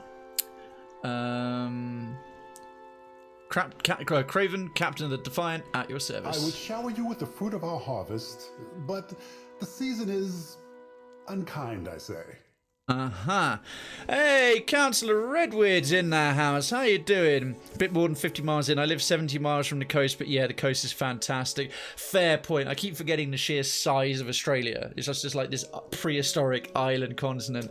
Redwood, great to see you, my dude. How's things? So without further ado, Mr. Redwood himself, a red beard, gained sentience, started up a Twitch stream. Turns out he was bloody good at it. Do you like retro games? Sky, I need to, I'm a dedicated Brit and a great community to hang out. And yes, the Weirdo Manor. Look forward to seeing you back once you are ready to return, Mr. Redwood. But do go and check him out and give him a follow. I would not be on Twitch if he hadn't encouraged me to do it. So technically, we all owe him a little bit of thanks. It's good to see you too. My friend emigrated there. She absolutely loves it. Everyone does. Yeah, there's a few people who get personal shout-outs. But Redwood and I have known each other since 1997 as well. Poko Kohara is restless. Even from afar, the really? storms tear our bounty up by the root and chase fish to calmer shores. He raises a hand to gesture to the east. His hand falls limply to his side. What is Poko Kohara? An island not touched since the days of our ancestors. Uh-huh. The Valians went to Poko Kohara for luminous Ardra, but their expedition does not return. Uh-huh. As the storms grow wild, Tikawara dies around us. No traveler will land here if they are forced to eat their belts, I say. He absently presses his knuckles, worrying the blood from his fingers. Let's see, I have some history with old places that cause storms. I'll take a look. 2, why not move to tribe elsewhere? 3, how is Poko Kohara causing storms? Beyond the storms, is there any danger? Or 5, I hope the weather calms for you. Well, how is Poko Kohara causing storms? You must have been away from the Isles for a long time, I say. It's true, I have been away from the Deadfire for a long time. I came at least character-wise, probably 6 or 7 years. 1997, were you too? No, I was, 1997, we were 11. Because by Twitch standards, I'm ancient, Rowski. I'm 34 in about a month and a half. Thanks for giving us Krayven. I mean, he could entertain other people instead of me. Ha! I'll always have time in my life to annoy you, Redwood. Our ancestors told of luminous Ardra, the bones of the Deadfire, breaching through the sands of Poko Kohara. Ngati raises her watery fist in defense of the Ardra. Grrr, fists. Juana, it is nothing to her who suffers in the wake of such anger. Huh. At the implication of divine providence, Palagina's right eye twitches in annoyance, the membrane flicking out and back. Fighting against it, she forces a weak smile and nods politely. Yeah, even though she's a godlike, Palagina really hates the gods. She really hates them being implied or given credit for anything. She absolutely despises them, and she despised the fact that she was shaped and marked by Hylia. Cocking his head to the side, Ruanu mirrors the gesture with a full smile. He seems to be puzzling out Palagina's reaction. Oh, now I have skills in metaphysics. It is highly unusual for Adra to impact its environment as you describe. Maybe that is for what the Valians find it so fascinating. Rauna, oh god, that's so. These Huana names are really annoying. Ruanu scratches his head and shrugs. Their captain brushed off my tails like the buzzing of gnats. Let's see. Beyond the storms, is there any danger? Ikira, we paddle our canoes the long way around Poko Kohara for a reason, I say. You just turned 29, Moy. Fizzer. Well, you're no longer in nappies. Congratulations. It's not very often I feel young. Every day we feel older. That's a very astute observation, Rowski. That is profound. That is a sincere and distinct profundity. Let's see. Another people lived among our ancestors and built a temple in the desert. Now there is only death. Another people. Okay, there's only death. Well, that does tend to follow the Engwithans. Yeah, the Engwithans do tend to cause lots of death. But the Valians close their ears to my warning. He shrugs, glancing away. Well, why not move to tribe elsewhere? In our old villages, we were raided by pirates, stolen by slavers, and killed by Rawatayan scouts. Yeah, see, the Rawatai, who are the Royal Deadfire Company, who are also his race, Almur. These are tribal, native Almur, island Almur, and the Rawatai are from the Rawatai Empire, which is an Almur Empire.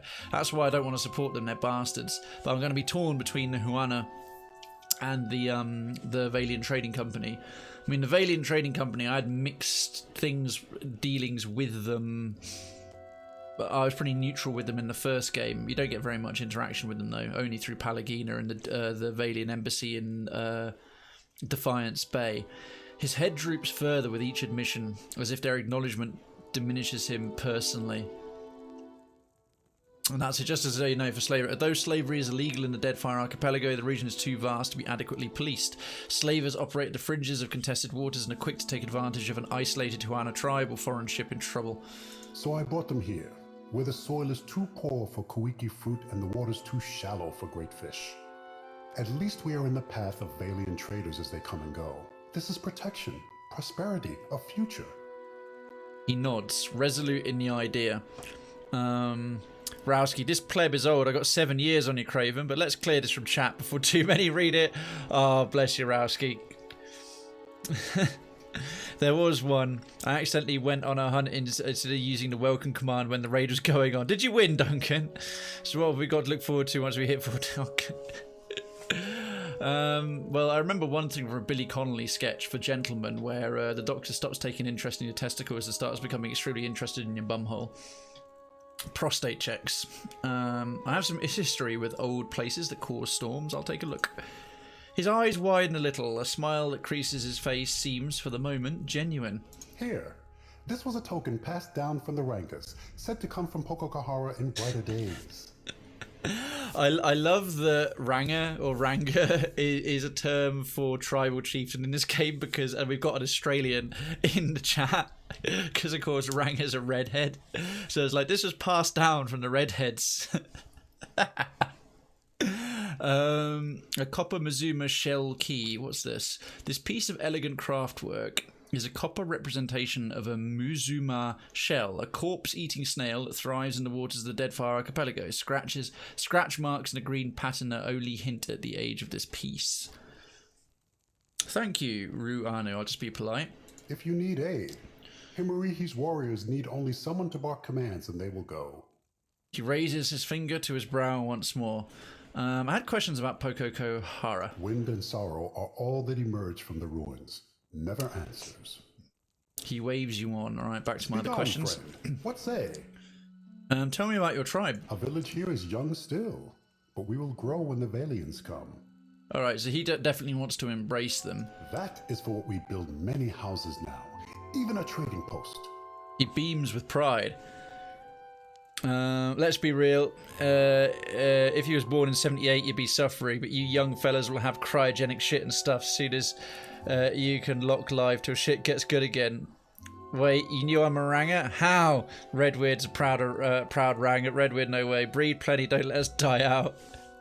God, Ranger in Australia, my sympathies. Well, Rowski, I don't know, are you a daywalker or a pureblood? Yo, Gulbullen, Resident Gulbullen. Yeah, game's going all right, man. We've been sailing all over, checking out a few places, bit of lore, lots of variety, which suits being a variety streamer, but lots of variety after weeks and months of Nekataka capital. Gulbullen, how are you doing, my dude? We make Tikawara pleasing to the Valians. Hope you've had a great weekend. Poko Kohara, they build their harbor here. They must. He's kind of desperate for it. It's his last roll of the dice.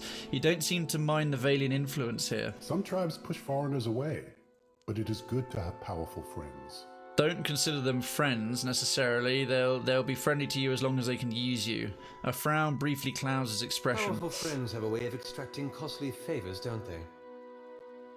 Don't they? Powerful friends have a way of extracting costly favours, don't they, Krayven? He gives you a sidelong glance. What did I do to deserve that? Aren't we on good terms, Aloth? If the Valians come, they will build an outpost here in Tikawara. His gaze unfocuses like he is convincing himself of every word. And then we will have more to trade with outsiders than just Rongi's mats. With coin comes protection, friendship. He nods vigorously. A favorable arrangement for both sides, I say. Are you always this friendly? You sure you want to question that? We never get nice ones like this. That's a fair point, Adair. I work nights. It's 7:25 a.m. I'm inside. The sun hurts. Fair. I say that in Tikawara there is always a spot around the fire and...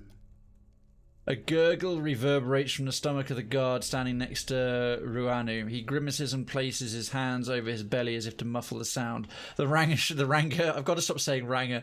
The Ranger shoots him a withering glare. And a Koiki in every hand. When he turns back to you, it's all wide smiles and pleasantries again. All right, back to my previous questions. I trust this dude about as far as I can throw him. Actually, no, I do trust him. He's pleasant, but he's clearly desperate. And the desperate are generally kind of honest to a point. Where could I find supplies? The Valians left many crates with the dwarf. He hoards them by the beach. Annoyance flickers across his face, but it's gone as quickly as a ripple on the water. But we never refuse a guest. If you need sleep, Himuihi will show you all the villages contending for the honor of your visit. Right. And if you need strong Mataru warriors to fight at your side, then Himuihi can help you with this also. She guards the trading post. Okay.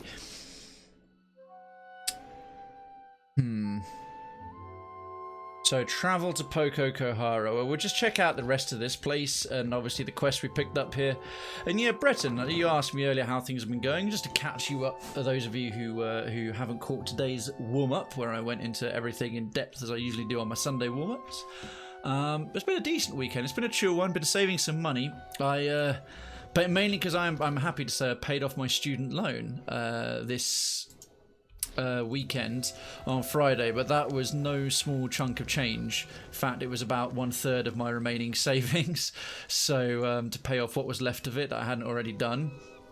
So it was very much a weekend for staying in, or at most going and having a quiet pint. To celebrate that fact, I did go out to my local on Friday night and sink a couple of jars.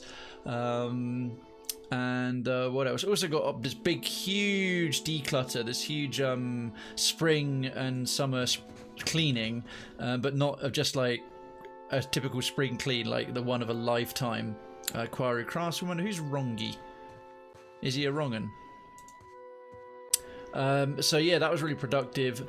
Retro Block Party, this charity team, a streaming charity group that I was going to take part in on Saturday. Unfortunately, there was technical issues logging into Twitch if you're using a stream key as opposed to account connection, and that didn't go ahead, which was really gutting. So I was feeling pretty down, but I spent the rest of the afternoon building Lego and watching Amazon Prime. So I had a chill day, and today it's been company expenses. So overall, stuff's gotten done. I even procrastinated productively, and yeah, I've knocked a couple of good things out of the park. So overall, I'm doing pretty well. That has to be an awesome feeling. Yeah, thanks, Redwin. Thanks, Rowski. Very much so. Very, very much so. This Alma man seems lost in thought. His clothes are neat and clean, but he's tugging on the fringe of his sash, which he's worried into a long, loose thread. He looks up at you, his bleary eyes suddenly sharp and alert. What say? You are new to Tikawara? He nods, looking you up and down. What do you do here? I weave baskets and mats. Rongi's mats. Soft, just as my mother's cousin taught me. He smiles with real pride. In the afternoon, I will go to the trading post to sell them. Uh-huh. Of course, all that I earn goes back to the Ranga first. This is price share. Juana term referring to the distribution of wealth, he rushes to add the latter part. And of course, because I'm from the Deadfire, and the Ranga distributes your goods to the tribe. Akira, just so. He nods, pleased. The Mataru get the best of all, and then the Kwaru. The Raparu share what is left among themselves. Mukumu sees to it that Tamao is made an example of what breaking prize share looks like. Rongi frowns to himself. I weave baskets and mats. In the afternoon, of course. Is that all he had? All that I earn. Akira, what say? Oh, okay, fair enough. Thought he might have some little task or some requirement, but no. Yeah, those of you, the rest of my days, my streaming days, I have a theme for every day of the week, and I alliterate them all. So Mellow Out Monday, Try Out Tuesday, Whatever Wednesday, Tactical Thursday, Future Pass Friday, and Special Saturday and Story Sunday. My main days, however, are Monday, Tuesday, Thursday, Sunday. I start at 7 PM UK time each time. So obviously I appreciate from Australia that's sometimes tricky unless you do work something like nights. So getting a little bit of slowdown and lag there, 1,000 pardons. There's a lot of real-time dynamic lighting and 3D going on here. It's actually quite intense on a very old PC. So on Mellow Out Mondays, that isn't so much a chill stream as a way to chill out after a Monday, which are invariably kind of a pain in the ass at best. Oh, wow!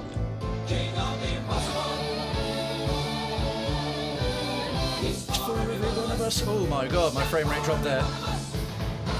Sorry, I'm dropping frames like mad. Oh, Redwood! This is probably a bit overdue now, but hey, 16 months soon. You're back on top. Mr. Mike 1970 had actually pipped you as being the first to do 14 months, but yours has rolled over to 15 months. Thank you so much. The very first person who subbed to me became a citizen of Cravenstown back when it was essentially a couple of tents and a mud hut in a field doing nothing. Thank you, folks, for citizen and Councillor Redweird. Can we please get some legits in the chat? Hit that legit. If you have a flag by your name, there is a responsibility for the single longest standing citizen in the town. Welcome back to the ranks of the citizenry. Enjoy you're not just legit, you are once again Cravenstown legit. Enjoy the legit emotes. More to come as I get them drawn up. And of course, the legit is the most combat gamer slang on the internet and the only place you'll get an emote that actually says it. Use that legit as you see fit. Wave your mighty, mighty 1 year big red flag loud and proud every time you chat here, and it'll level up again if and when I eventually hit partner, because affiliates don't get them bigger than a year. So this is it now. You're top tier until further notice. Of course, you'll be able to enter the giveaway, the monthly citizens only giveaway, subs only giveaway. On the first stream of the month, the giveaway is going to be at the 1st of August, so Tactical Thursday, this Thursday. Stream starts at 7 PM. Giveaway draw opens at 8 PM. So all of you who are citizens, please be sure to come by and hit ! giveaway for a chance to win a free game. Although you're a councillor, you will of course maintain your access to Citizens Towers and all the perks therein of Cravenstown itself. Because your Twitch and your Discord are integrated. And last but by no means least, my undying appreciation and gratitude for 15 months of support. I hope that didn't cost you your streak. Whoa! Oh, let me just read the thing. It's for every one of us.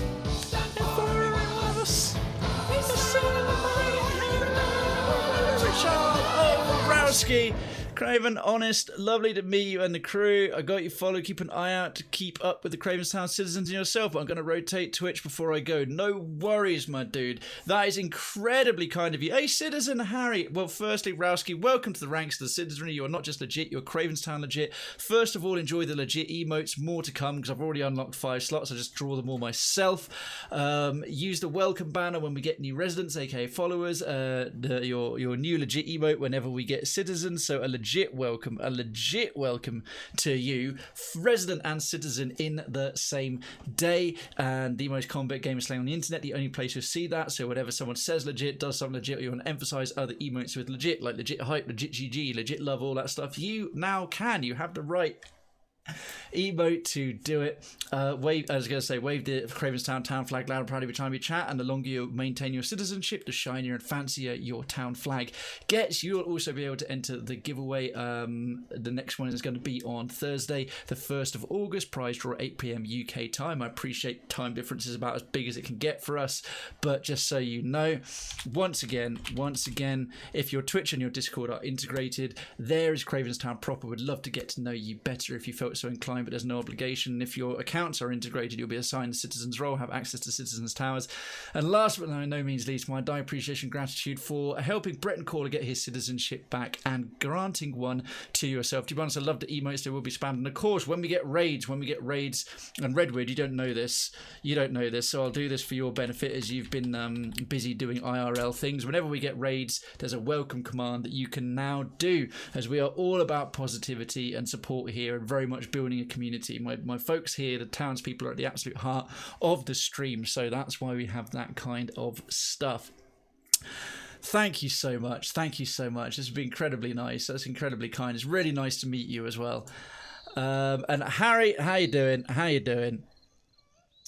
I hope you've had a fantastic weekend as well, Mr. Harry Hindermarsh.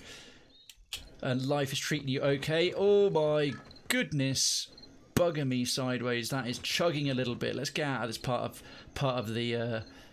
There's a lot of conflicting light sources, and it's playing. I don't have my progress emote because yeah, you are. You've got a flag by your name.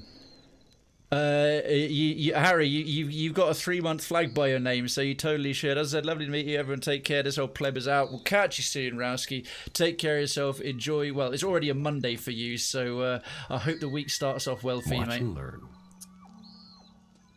Oh, sorry. That's legit progress. Yeah. The statue depicts a voluptuous woman with the head of an anglerfish. The paint is thick as if applied freshly. Yeah, this is how they depict Ondra. Man, titties and teeth. Yeah, messy combo. In terms of, like, you get confused by the attraction and then you're like, oh no, I don't want a gob job from you, no. And yes, so just to talk Mellow Out Monday. Mellow Out Monday, I'm currently doing Fallout New Vegas. That's generally focuses on our first-person games, fast shooters, bloody violence. Get the stress of Monday out of your system. If you have a good Monday, fantastic. We'll keep it going for you. And if you have a bit of a lousy Monday, you can project whomever or whatever pissed you off into what we do. And as always, it's got my fantastic, hilarious narration, really inappropriate remarks and quotes as we blow skulls 7 different directions. Tryout Tuesday is my indie day, and I play a variety of top tier indie games. We're currently finishing up Cuphead on expert mode because pro gamer, and then we'll be moving on to Hollow Knight.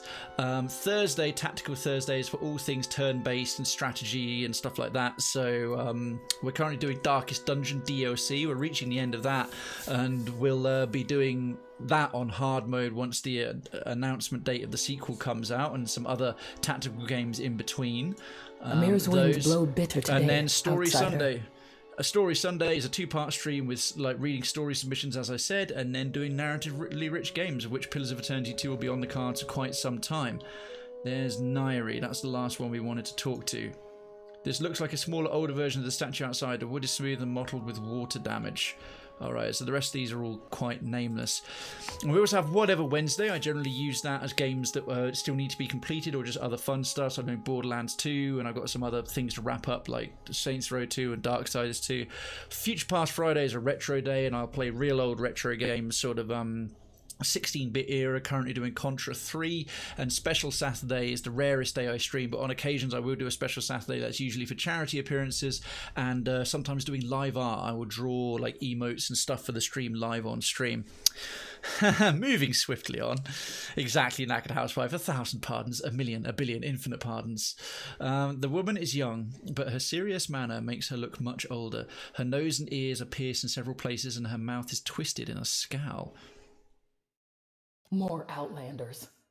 Are your masters so desperate that they send you to plunder a starving village? Let's see, excuse me? Watch your tongue if you intend to keep it. I think we got off on the wrong foot. Krayven, captain of the Defiant. Well, I can either say excuse me, but she's going to be like, you heard me. If I say this, she's probably going to react like, I know your type, whatever. And if I say that, I think whatever reaction, I'm going to get a pissed off reaction from her. She's young as well, so she's kind of got something to prove. For what do you say this? To impress me? You are no different from the last ones who came through. Pretty sure I am. Well, with the exception of Palagina, who is both impressive, but also is with the Valiant Trading Company. Outlanders conquer us with ink and paper packs as well as blades. But they conquer us all the same. She squares her stance and grimaces. Let's see, a streetwise. So learn to fight or read the fine print, either will do. Now, normally I'd always take skill checks, but in this game, unlike the first game, not all skill checks are positive. They're usually a good thing, but previously, whatever you did, it would give you a better result. This could still have a bad reaction to some of my cohorts, because it's pretty flippant. It's quite mean to her. Let's see, I'm not here to conquer anyone. Akira, that is what the last bunch said. She crosses her arms and glares. Well, fuck you too, lady. He collaborates with the bottom feeders who went to Poko Kohara for Adra riches. Uh-huh. I warned the Valians about Poko Kohara, but why listen to the ignorant Huana girl? Now I remain. They are gone. Taken by the curse. Right, history. Valians are some of the most skilled navigators in the world, which is true. They don't just go missing. Poko Kohara was not for them.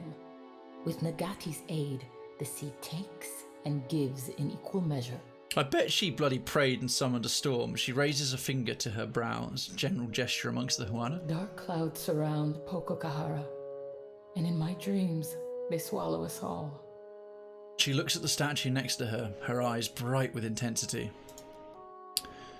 Let's see, insight. It's a good speech, and it sounds like one she's rehearsed a little too carefully. Ah, Krayven, ever insightful. Let's see. Do you really believe all of that? She sighs deeply, her bony shoulders rising like a vulture's wings. We tell these stories not because they happen just so. We tell them for what they mean. Our Rangosphere makes him too trusting. Rango. He believes the Valiant traders will protect us if they settle here and mine Poko Kohara. She closes her eyes and shakes her head. They will. It is what the company has done throughout the Eastern Reach. Why not here? So the villagers pour their sweat into the sand, building a trading post on a barren island. Let's see, what's this require? Oh, a deer. I'm not one of those. What do you think will happen? If more Valians come? Akira, the same thing that has happened with every other foreigner. No worries, Naked Housewife. Thanks so much for being here on the regular since we first met. Always a pleasure having you here, mate. Take care of yourself. As per usual, I'll be on tomorrow from 7 PM, but until I next see you, have a fantastic start to your week. Don't work too hard, and take care of yourself. Always a pleasure, never a chore, mate. I'll catch up with you in Cravenstown, I'm sure. With every other foreigner, she waves gangly arms in the air. What exactly? They will kill us, rob us, enslave us. And we will be too busy building their halls and sweeping their docks to fight. She bites her lip in a bitter frown. You are known as a friend to the Huana. If you did not win our favor to simply profit from us, then prove it now. Uh-huh. If you go to Poko Kohara, I say the best thing is to destroy it for the tribe. Her brow raises sharply as she studies your reaction. Sometimes the ends justify the means. Jyoti nods. Akira, your friend sees the shape of things. Mm-hmm. When the Adra is gone, the Valians will dig somewhere else, leaving us to point our canoes toward more welcoming shores. Ah, so she wants to leave here because, well, yeah, it's a windswept sort of hellhole with, like, shallow water and bad land. So whatever happens, they can't live their own way of life very well. The chieftain came here because he wanted to take them away from other islands that attracted slavers and all kinds of things to a place they couldn't be found, and encourage and have the Valians as a sort of curtain of protection. How do you expect me to destroy Luminous Adra? If I knew, then I would go myself. Anything that is built can surely be destroyed, Akira. And the storms are proof of powerful magic at work. Dispel this magic, banish it, whatever needs doing. I doubt my friends in the trading company would appreciate that. Now, this is a tricky thing because I'm the Royal Deadfire Company want the Valian's efforts interrupted, and they're even worse than the Valian Trading Company. The Valiant Trading Company, and if I do this, it'll be helping out the Huano, but it'll also be helping out the Royal Deadfire Company, so helping out the people I like most and the ones I actively don't want to help. It'll also piss off Pallegina, and I reckon if I push too far against the Valians, she'll probably get pissed off and leave the party. But yeah, I know you can lose characters permanently, and each one of these characters has a particular alignment. So if I'm like really mean to animals, eventually Adair probably leaves. I expect Pallegina and Maya are respectively tied to their factions. I mean, it's a blind playthrough, so I don't know. So I'm kind of extrapolating and trying to use a bit of logic. Well, I ordered a pizza even though I didn't want to. Bless you, his Mark. I know you wanted a burger, but I have to admit, I read that and the first thing that goes through my head is first world problems. That's like literally on firstworldproblems.com. Like, I ordered a pizza even though I didn't want it. Yeah, what did you go for? Ham and mushroom with a giant cookie on the side. Oh god, that sounds so good. That sounds so good. Let's see. Sorry, I won't shatter a goat to the beyond because it's inconvenient for you. I'm not going to reference my friend in the trading company, but it's a gateway to the beyond. Then stay out of my plans. Sail back to wherever you came from. She snarls. Are you the priestess of this tribe? She nods, one finger brushing the crescent pendant on her neck. Oh, on her neck, okay. We worship the same gods as the foreigners, but sometimes with different names. This is Nagati, the trickster of the seas. Ondra. She points to the wooden statue. It's as smooth as an old piece of driftwood, and the sun-bleached and water-stained patches suggest years of travel from one village to the next. You worship Gon same as I do, at least in Nekataka. But I'll admit I've never called Ondra Ngati. Oh, see, now that's where Joti's super annoying. I've never called Ondra Ngati, goddess of the oceans. See, Gorn is Aethys, so she's turning around going, no, you don't worship this god, you worship my god. See, Joti's really holier than thou. It annoys most of the rest of the party. Piety. Pallegina shakes her head and adjusts her clothing. Foreigners know her as Ondra. To us, there is no difference. I hear that Anaharu also had problems with outsiders. She winces as you speak the name. One hand strays to the coral crescent pendant. She forces it back down, pinning her hand beneath folded arms. Anaharu was the tribe's priest before me. And he was my father. Oh. Before he challenged Ruanu to a trial of waves. That's why she doesn't think much of Ruanu's leadership. Because he beat her father. She sighs and takes hold of the pendant, gripping it in a tight fist. What is the trial? You know what the trial of waves is. I'm trying to remember. But he was cast off. We are forbidden to speak of him. Oh, that's why. Tell me about the trial of waves. When there is an argument between leaders that cannot be answered, we turn to Nagati. It's an 8-inch cookie in a pie pan. Oh my god, his marker, that sounds amazing. Two challengers risk violent currents, beasts from the deep, and waves that would dash them against the rocks. Uh-huh. The winner, if there is one, has Nagati's favor. The loser, living or dead, is forgotten by Nagati and the tribe. Her gaze turns downcast. What does it mean to be cast off? It means the tribe must forget him. That's harsh. The Ranga divided his possessions among the other Mataru, and now we do not speak of him. She swallows, still looking away. Why did Anaharu challenge Ruanu to a trial of waves? My father knew the traders are as dangerous as pirates and slavers, perhaps more, because they grow strong in Nekataka. So, when the expedition came, he begged Ruanu to send them away and move the tribe to another island.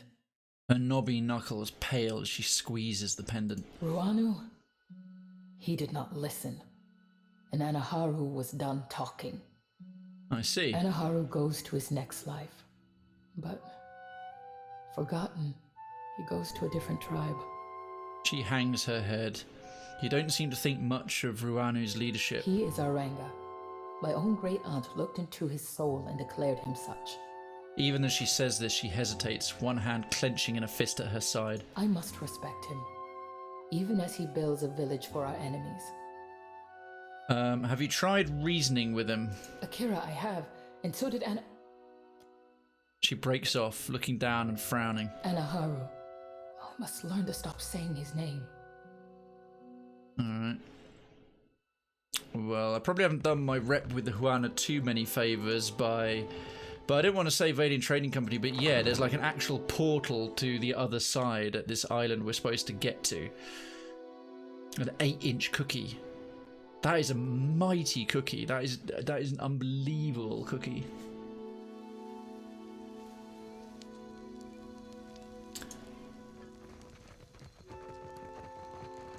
I think...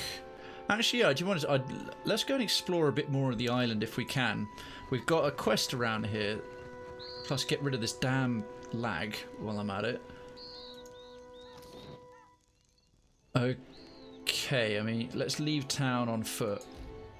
It'll take you 42 minutes. Exit the city. It's a bunch of huts. Okay, so this should allow us to just walk around the rest of the island. Now, we've got this quest to go and hunt down a brood mother for that warrior woman who is sort of essentially guarding the trading outpost. I think that's basically it but now we should have Poko Kohara marked on our map. Guess we'll see. These Langafath, that's what we're after. These Langafath should be a bit of a pushover, to be perfectly honest. So we've got a pass there, another pass there, Hohina Ravine. Let's see what's up this way first. Well, after all that, it's definitely worth a save. So this will be a little region we have to crop with some graphic novel text. Awesome. The scent comes upon you gradually as you travel. It smells of the kitchens in Cadnua, of honey, cinnamon and fresh bread, of meals shared with those now absent. Oh, my dear wooden castle that I built up. Off the path, you catch a glimmer of movement. Something large and bulbous stirs beyond the trees. None of us have got any stealth skills, I think, except maybe Krayven. Sneak closer to observe. Oh, Christ. A dare, of course, lumbering brute that he is. Near the centre of a nearby clearing stands a Delimgan tending to a large spore. The Delimgan seems formed of the living tropics, with vibrant flowers cresting her head. Her shape suggests that of an elf, replete with pointed ears. So yeah, these are sort of a dryad-type creature. The Delimgan looks up as you enter the clearing, eyes widening slightly as she takes you in. She takes a few steps to the side before reaching a protective hand to rest on a large spore. Her attention remains on you. Oh. Like the cub that knows no better, you tread where others fear. Her voice rumbles like a falling tree limb. Tell us why. Interesting. I've never talked to them. In the first game, Delimgen were universally hostile to all kith or humanoids. So examine the spore. You're pretty demanding for a tree. What's a fine lady like yourself doing in a dark wood like this? Tempting, but... Are you in trouble? Do you need help? Draw your weapons and attack, or I've got an intimidation check. Back off, you yellow leaf bastards, or I'll turn you into firewood.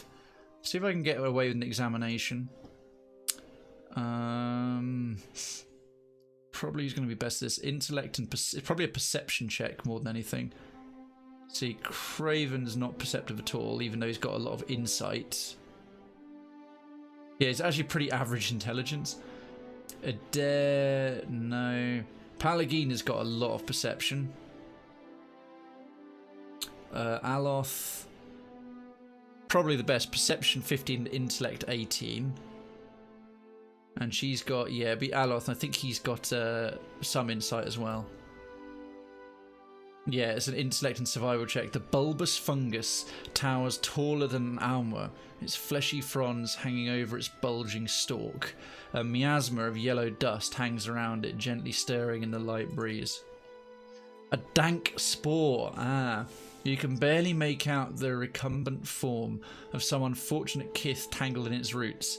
The essence the spore sucks from its victim glimmering along its length. Yeah, they feed on soul energy. If it notices you, it will likely attack, and inhaling the spores clouding it around it could confuse your senses.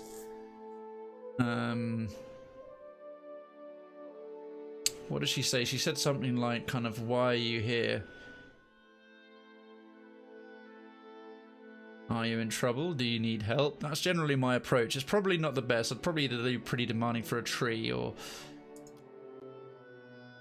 She says nothing for a moment, head tilting to the side.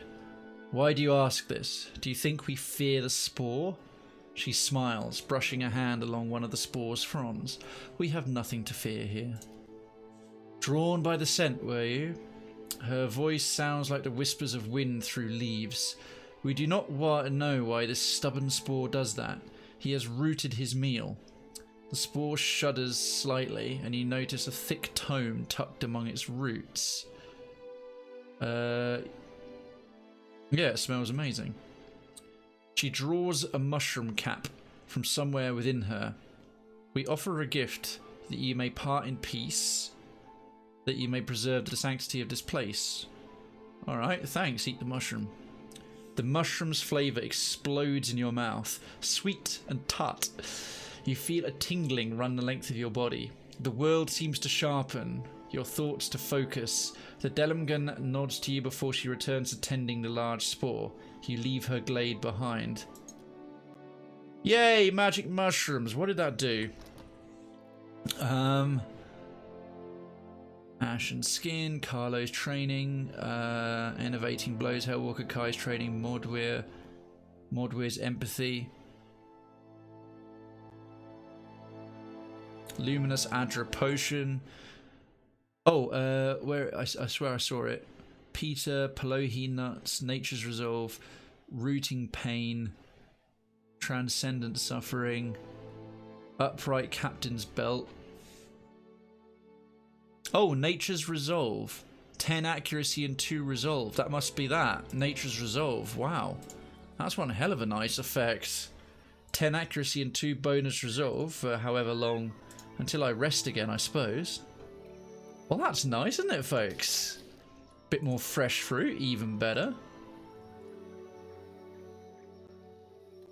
That's it. Manners are free. Politeness is free. Okay.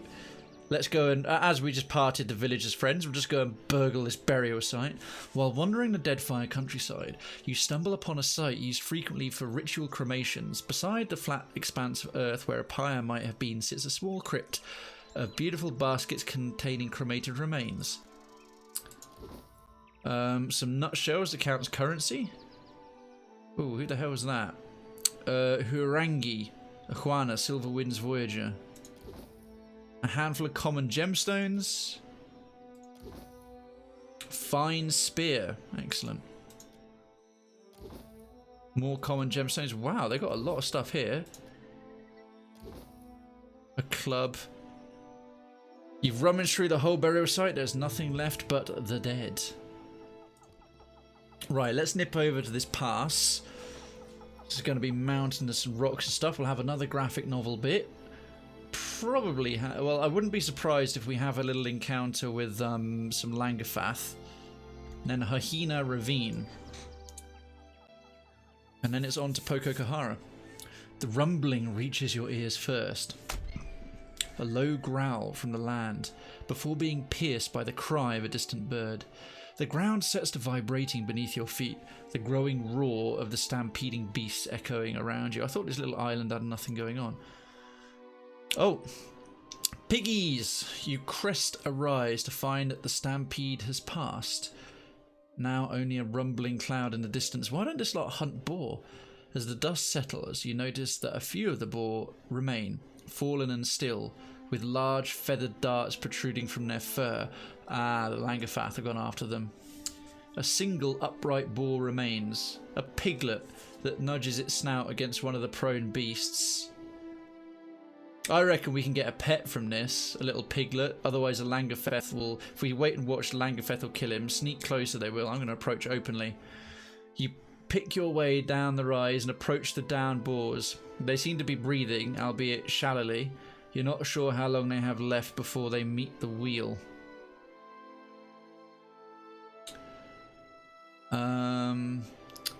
Collect a baby boar, put the boars out of their misery, attempt to heal the boars. Well, investigate surroundings. The darts seem to be from some of the Langafath that haunt the island. You've likely only got moments before they descend for the kill. Grab the baby boar and flee. With a single swift motion, you scoop up the piglet, clamping your hand over its snout. You have gained an item. Baby boar! Yeah! Put it into your stash. Oh, cool. Additional attacks interrupt with melee weapons. That means I'm suddenly super good against casters. My melee weapons have got a chance to constantly interrupt any casters going. That's fantastic. Good for you. Team Baby Boar, man. Fuck Baby Shark. We're about Baby Boar. While the baby is following you around, your melee weapon attacks have a chance to interrupt and your party deals bonus slash damage. Legend. Here they are. These skinks. These four-armed skinks is what they are. Portable ham. Yeah, we got some ham radio in the party, man. With a single swift motion, you scoop up the piglet, clamping your hand over its snout. You spin on your heel at the sound of flapping feet and find yourself staring down a group of Lagafath hunters. With a gurgled hiss, they advance upon you. Right, let's wreck these Lagafath and then go and take out their mother. Little bit of Lagafath genocide, considering they infest the entire planet like a plague. Assuming this planet is a planet and not like a Discworld kind of place.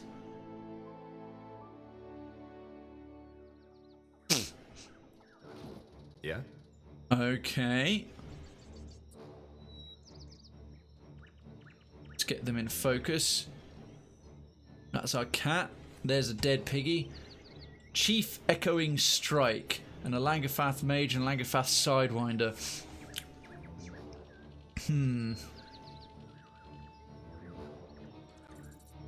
Right, Krayven can come this way and start going ham with the sword.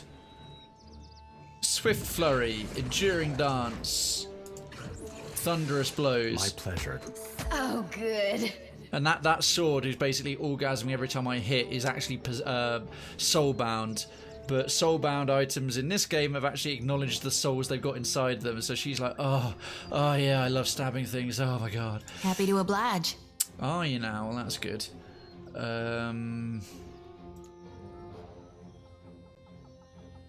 We nail those three quickly. Oh, not very quickly. Oh no, it will. It'll be all right. Apart from that other one, because one of them's going to get to go first. Yeah, Aloth comes about here and quick bit of immobilization ought to do the trick. I think.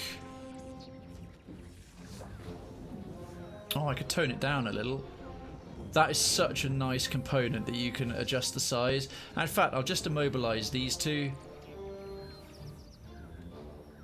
as far away as I can possibly get away with it, so Adair can attack without getting trapped himself. Perfect. Yeah, he has the ability to change his AoE for the power, so that's gone and well, it's only for one round anyway, but that's really nice. It can do that. I am ready. Palagina. You gotta see her. Right, she should be able to get close enough from there to wail on him a little bit. Mark him up and Flames of Devotion. Oh, he's immune. He was immune to something. Hey. They're weaker against slash damage, right. Adair, old buddy, No, where are you going? Yeah, Egypt. Right, that stuns both of them. Perfect. No, actually, they're still immobilized, so that's fine. Just turn on Vigorous Defense and end your turn. Despondent Blows, that's the rest of them. Oh, there's another one. There's one at the back there, I didn't see. Oh, Blow Darts, no less. My goodness. What's going on there? Chief echoing something. We must have got attacks of opportunity against him, right? Yeah, from about there. Has he still got a Thunderous Blows up? No, but we'll just do this instead. Yeah, I'll teach you a lesson. Oh my god, even that voice command was pathetic. Right, he's practically dead, so let's get a nice little Blessed Harvest. Good night, Chieftain. Lavaru, be on seek. God, that was a spazzed out there. Dead. That was class. Yes? Aloth, right. Aloth, mate. Oh, buddy, old pal. You want to teach that mage what a real mage is? Let's see now. What have you got? Necrotic Lance. Lavaru, be on seek. Go for it. Adair. That thing's still stunned. Vigorous Defense. Mule kick that one on his ass. Nice. Flanked and disoriented.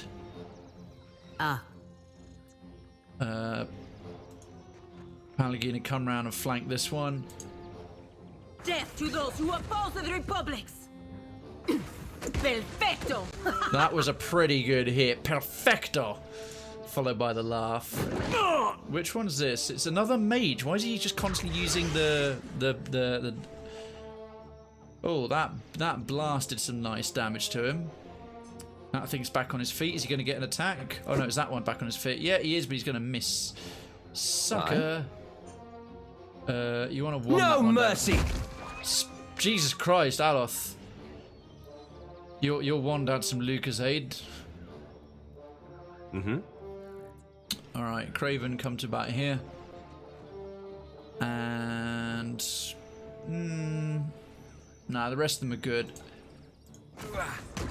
Boosh. That one's almost dead. Yeah, we got this. Happy to oblige. Blessed Harvest against this one. Lavaru, be on seek. Good. Pallegina, do you want to coup de grace him? Bang. Yeah, a little bit. I was hoping it'd explode into a bloody mess. That's always a fun way to finish. Oh, Lila, thank you so much for the... Oh, we've got 2 counsellors popping up in the chat. It has been a while since we saw that. Consider it. Lila, lovely to have you, mate. I hope you're not feeling too hungover. Did you? You must have had a big Saturday night out to still be hungover now. Ring of Overseeing, Minor Overseeing, right? AOE is probably Aloth or maybe Jyoti. And what's this? A fine Warhammer. Ah, right. Done. Too big, some might say. Oh goodness, some might say. Well, I hope you had a fun night out. It sounds like you had a pretty big Saturday night. We out with friends, absolutely. Woke up still. Oh, okay, yeah. So you had a big Saturday night out. That's awesome, mate. Well, you deserved it. I hope it was much good fun, good times. Was it like a house party where you were in and hosting everyone and just enjoying your own wine reserves? Assuming you were on the wine, of course. You could have been on anything. Let's leave the foothills. This is very much what the south of Cravenstown looks like in places, just FYI. This is where we go hunting for plated dust vipers and stonecrusher phoenixes and cliff haunterberries. Annual family barbecue. It gets messy. Oh, wow. Good times. Oh, man. Another barbecue. I went to one the other week, but I arrived too late for the actual cooking bit, which is the most fun part of a barbecue. I need to get to another one. Let's just check what's down here before we go to Hohina Ravine. Aha, see. Ale. 22 lots of ale. And there's Senpu. Oh, I can't cross to there. Right, let's go and take care of Hohina Ravine.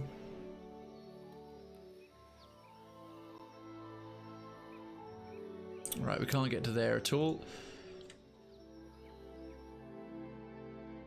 Gotta head to bed, dude. Been good to be back here again. It's been good to have you back again. Look at this.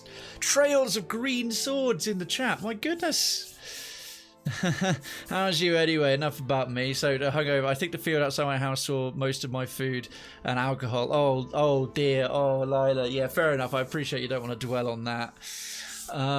Excellent. Well, the Redweird can dive out and tag team in Councillor Lila. So everyone stay on your best behaviour. I'm doing all right. It's been not a bad Sunday. Easy does it. I got a whole bunch of my expenses at least photographed because I'm doing that now. So the scanning just takes way too long. Sorted and oh hello, another Lagafath mage, and yeah, worked away on that for the most part. Whoa! Look. Okay, that one's patrolling. Real challenge. Probably won't be good enough. Yeah, failed to disarm the trap. Krayven's the only one with any mechanic skill anymore. Let's have what's because I want them to run up and trigger the trap, the idiots. So yeah, it's been all right. Yesterday was I basically built Lego and watched. I got on with some sundry things, but after my morning was unfortunately. I didn't get to do Retro Block Party because of technical issues courtesy of Twitch's logins completely failing to work. Right here. Okay, leave it to me. Actually, I'll just have Krayven come to about there and do a antidote. No, take some Taru. Nah, there's no point really.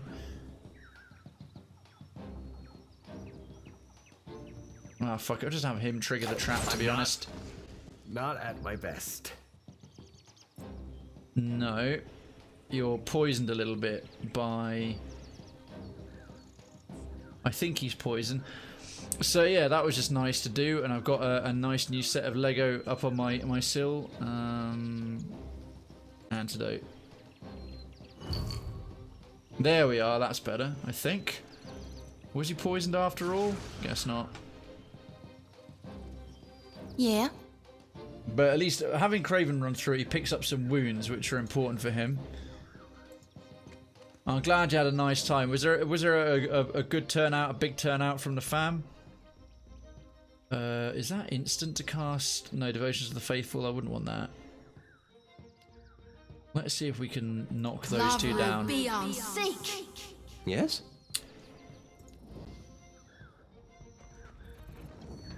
Right, Aloth can run up. I love the fact that the Binding Web is instant cast. Yeah, I missed him. That's unfortunate. We needed it to land on the side of her. Yep, we're all there and all pissed. Oh, fantastic. Was it a big turnout? Because I think do you have a bigger family, Lila? Obviously, you don't have to go into any detail that you don't want to, or at all. I am ready. I'm trying to remember. You have a couple of siblings, don't you? Can she reach from there? Well, she can do Wrath of the Five Sons. Splat. Oh, that's all she... Damn it, that's all she gets to do there. Right, Pillar of Faith, bam. What do you need? Need you to come up to about here, mate. So you don't charge through Palagina. And then charge that one. Thus stunning the rest of them so they don't get a turn. That stunning charging stun through a line thing is just fantastic. It's so powerful in turn-based mode. Yeah, we'll leave him in this stance right now. Not really, only about 30 of us. That's a pretty substantial family gathering. I've never had a family gathering that big. Seriously. Happy to oblige. Oh, I only have 3 siblings myself, but all of us together is about 30. Including all my extended family, it's getting larger, but like... As in, extended family wouldn't be the kind of... a good chunk of them wouldn't be well known. We wouldn't know each other well enough to do barbecue. So when I think a family gathering that's a barbecue, it's like that's close enough to actually come to the barbecue. And then on top of that, it's like, yeah, there's 30. It's like, damn. That sounds awesome. That must have been many laughs and all kinds of stuff like that. That sounds great. Right, I think we'll do thunderous blows. There's no point doing a raised torment. Let's just do a stunning blow so he doesn't get to attack back. Well, that stunned him, and then killed him, and then broke him into bits. Oh, I was left to DJ, so I had an amazing time. Oh my word! Were people just making sure that you got your drinks while you were busy working the laptop and the playlists and stuff? So it's like, oh, Lila, don't forget to have a. And they just kept bringing up bevies and things like that. So I'm assuming I can't move. By virtue of that, you ended up rip-roaringly hammered. I shall deal with this one. That graze is a bit weak. Something I can do? There is. Flurry. Vigorous defense. Penetrating strike. Did not hit all that hard. Ah. Sendere, I cannot. Yeah, you can. You still can. Alright, well, she's in range anyway.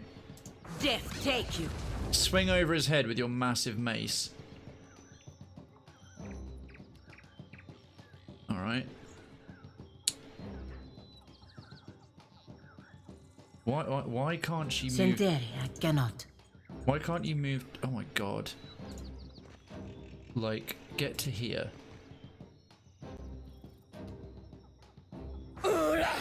That's better. Finally it hit him.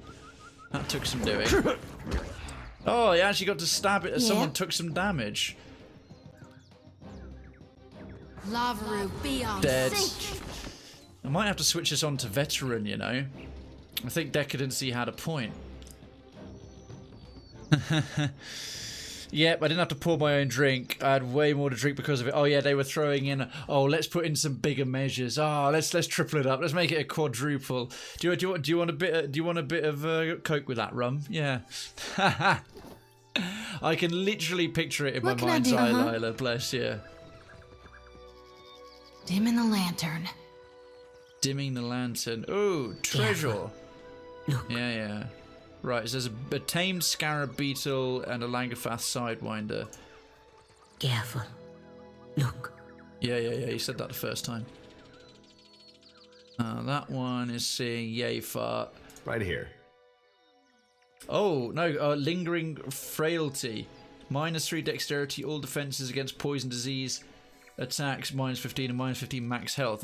That's sure. It. Being trapped is hit by a trap is very much not a temporary thing. It grants you an immediate wound. They've made traps a lot more dangerous. Oh, there's a whole shitload of them. You probably won't do too well against this either. Nope, failed to disarm it. It's annoying because there's some decent XP from doing it. So, guess we're in combat now. Jyoti can come up to about here, I suppose. Ooh. Weakened Despondent. No, she can't make her attacks any wider.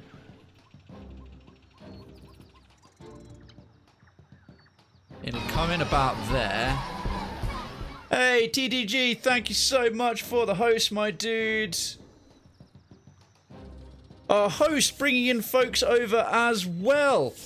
I'm gonna say a multi-person host. I'm used to just those being raids. Thank you so much, TDG, the Notorious Sassy. Oh, is this as freaking level select, dungeon select just finished? Right, I got to get some shout-outs on the go. In fact, Lila, as you're there, I know you're hungover as hell, but can you do an LS? Natty, thanks so much to the host, Lila. Yeah, can you do !LSSO, the level select shout-out space, and then do it for the following folks. That Dutch Geek, Sassy, Setakoiba, and Naddy. Basically, everyone who's popped up in the chat right now, they're all streamers from Level Select in their own right. Oh my word, the Cravenstown minions are having to really cheer extra hard, or we won't give them a bucket of fish heads. How are you all doing? Welcome on over. I know most of you know me already. There you go. There's one for that Dutch geek. Right, all the folks who just came over, who are now being announced by Lila. Thank you so much. She's desperately trying to focus. She just wanted to have an easy time. Just wanted to come in and lurk. But she has a counselor's responsibilities. What can you do? Level Select is a community that I am a part of, a streaming community that I'm a part of, and an official streamer of. And amongst having a bunch of nice streamers who are doing all kinds of cool things, TDG, the notorious TGD, that Dutch geek, was just hosting up Dungeon Select, and they do a Dungeons and Dragons stream. And, a whole bunch of the folks we have over there, of our official streamers collectively, going and hanging out. And of the various folks who are on tonight, he decided to pick me this week. So that's it. We did Naddy, that Dutch geek. There's also Seto Koiba and Sassy Simmers. All very, very nice people, all good folks to go out and hang out and have a beer with. I am tremendously gutted that a sudden, massive financial burden in the form of a bullshit parking ticket got dumped on me by... Okay, hit 4 out of 5 by London. I couldn't afford to go to the meetup anymore. I hope everyone had an awesome time. From what I was told, I missed a blinder. There you go. Every last one of those folks is worth checking out. I think everyone there is a variety streamer doing all kinds of different things. From GTA 5 to Dungeon Select to Jackbox to Doom, old and modern, retro and variety indie, you will find it there. Folks, welcome on over to Story Sunday. It is a pleasure to have you here. This is part 2, where I focus on narrative games. Part 1 we did my usual... I found something. Did you really? Yeah, we already found that trap. Thank you, Palagina. Where I do community submissions, community stories, and I read them all out. And then part 2 is reading out all the dialogue of these wonderful narrative things. So if you've come over from Dungeons and Dragons, this is essentially computer game version of Dungeons and Dragons, complete with lore and dialogue from your very own lore head. Lila, thank you so much. You had a great time. We missed your face. I am sorry, Sassy. I am every Sunday from 7 PM UK time. I'm on here delighting the masses with my verbal chocolate sauce of a voice, apparently. Cravenstown, coming in your ears. Yeah. Oh, she gets unlimited numbers of these, so she can probably put it on that one as well. Oh, Adair, yes. Now, we could get away with a sneaky, quite a substantial, stunning charge here. To the fore, fighter boy. Fighter boy, what is the secret of your power? The fact that you're OP as fuck and you can stun everyone you ever charge into. Right, let's go and turn around.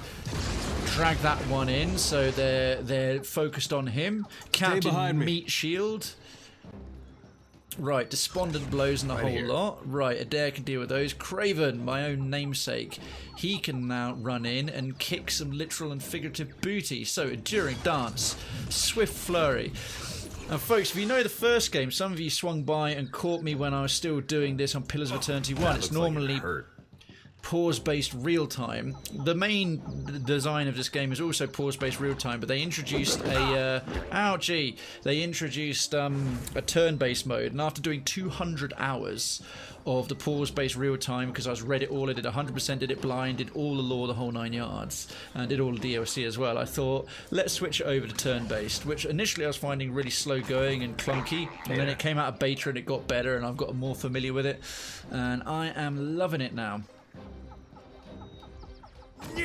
It gives me a whole new way to be more tactical and play with all kinds of ideas, and suddenly beam abilities and charge abilities are great because stuff stays in one place turn to turn. It's fantastic. Chocolate sauce in your voice. No, I was doing a thing I never normally do, which is complimenting my own voice, because enough people have complimented my reading voice and my delivery of things. I started doing the live reading part of the stream. It used to be just narrative games, but whenever I say it, it comes off as conceited and arrogant. So 1,000 pardons, Sassy. Lila, thank you so much for the lurk. Rest your head. I will shout if needed, but if you fall asleep to my sultry, delicate tones, then no worries at all. I always take it as a compliment. People with their difficult names, I know, but they're worth the trouble. Jyoti, right. She can do... Is any one of these already, like, really, really injured? Ah, the scarab beetle. Right, let's go and harvest that one. Lavaru, be on safe. Fuck you, beetle. Ha, sucks to be you, curled up and dead. Aloth. Oh?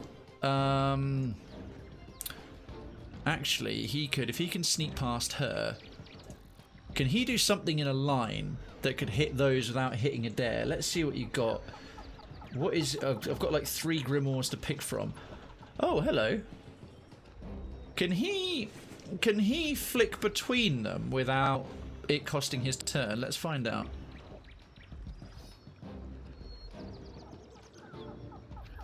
Oh, shit. No, that basically... No mercy! That's not very helpful. That's annoying. It used up all his spells, but he can still do a regular attack. Huh. Alright, so swapping grimoires is not a free action. That's annoying. Yeah? You live and learn, I suppose. Disciplined barrage, vigorous defense, and let's the mage... Let's try and take out that mage.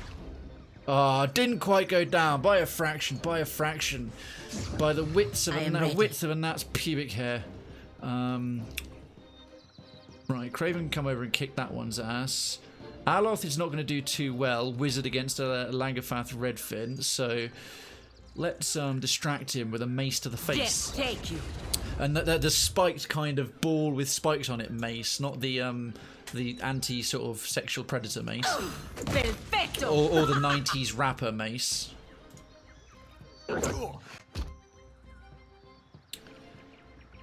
Who, according to Eminem, gave up the game for his faith.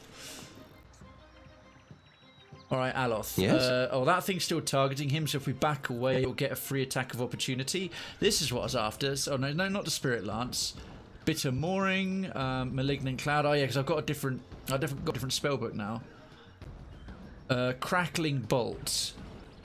Living Generate Power Point that streaks out in a straight line and bounces off walls. Hell yes.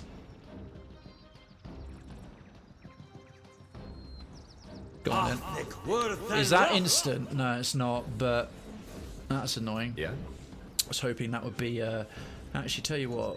Krayven could come this way and maybe get both of them. How many wounds is he rocking right now? Because monks use wounds for some of their abilities and mortification pool for their other ones. He's still got... Oh no, he hasn't got Enduring Dance up anymore. Okay, let's put that bad boy back on. Swift Flurry still activated. Thunderous Blows are still activated because of the Tenacious stance. There we go, and that stuns this one. It doesn't get another turn now. And now that doesn't know where to look. He's been kicked 7 ways from Sunday. Let's put him out of his misery. Jyoti, take that one out, and that way we get more bang from our buck from the lightning beam. So another quick little harvest. She's not having to do any healing. She's getting to be a shadow priest. It's ridiculous. That thing gets more powerful the lower they are on health, but it's going to be good against super bosses like dragons and stuff, where it'll be a big hit for a cheap price without wiping them out. Paligina. That one, you won't one-shot this one, so come to here so you're not in the path of the beam. Soften this one up from your Zeal, which is the Paladin's power pool. And oh, next hit kill is it? Next hit kill is it? Hey. Oh, damn it. That one, this one might not be getting hit, so a dare just... May I be a candle in the night. Oh. Whoops. I didn't realise that he had a big swinging arc attack like that. Alright then. Just in case this goes a bit Pete Tong for Aloth here. Ah, there we go. Zap. Straight through the middle. Blasted its chest open. That was a thing of great beauty. Bunch of fish, that'll keep our crew alive. Can't disarm that trap, so no, don't go through it, Jyoti, you silly biddy. Gosh darn it. What is this? Sections of the boulder have been etched with strange runes and glyphs. Many of them seem to represent local plants or wildlife. What do you suppose that belly thing is? I got this. I got this. No, you don't. That's my character. Oh, he actually disarmed it. He actually disarmed it. Yeah, because I didn't bring any of our good mechanic-y, lockpicky people on this party. Yeah, Trap says no. Alright, little quick save there. Now then. Seems like this place has got more than one floor. Oh, hello. Friends. Ambush. Oh. Ah, the Broodmother. This is the one we're after. A large Lagafath, a broodmother, by her size and crest, surfaces from the pool. Around her neck hangs a knotted cord strung with shiny odds and ends. She chirrups softly. As you draw closer, she gurgles in agitation but does not attack. She dives back down and disappears. You hear splashing and chattering coming from further up the slope. Aha. An invitation? Or a trap? Good question. Addendum added Broodmother's Fury. So, Himuihi worries that the Lagafath of Tikawara pose a grave threat to the village. She wants the Broodmother dead. So, we sent over that one. She told me the Broodmother lives in a ravine on the island. Killing her should scatter the rest of the creatures. I found the Broodmother in a ravine. Strangely, she didn't attack me. I bet this is going to be like a classic Jurassic Park thing. Like they got the babies in the cages, so she's not attacked. Like back in the little hut, the village where the Huana are hanging out. There are baby Langafath, and they're clearly distressed. The villagers. Hey, watch out! Oh, hello. Yeah. What the fuck? An assassin vine. And yeah, the villagers took them because they were sick of the Langafath coming by to steal all their food. What the hell is this? Immunity to resolve and intellect afflictions. It's just a living vine. It's like something out of Jumanji. I don't know. Could we get like a triumph of the Crusaders or something?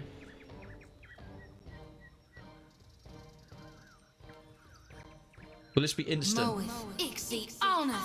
Apparently not. Right, don't know what we're up against here. I'm going to try a different... We'll go back to Aloth's Grimoire. Although the Crackling Bolt's a nice one. Going to experiment with that bad boy. No mercy! Ha! There's a walloping! That's a walloping, alright. So we got a crit. A crit with our wand. Right here. Krayven. You do much of anything? Not really. We'll do the enduring dance and that's it. I need to switch out what's in his backpack. Can't use the worm figurine anymore until we rest. Ah. Palagina.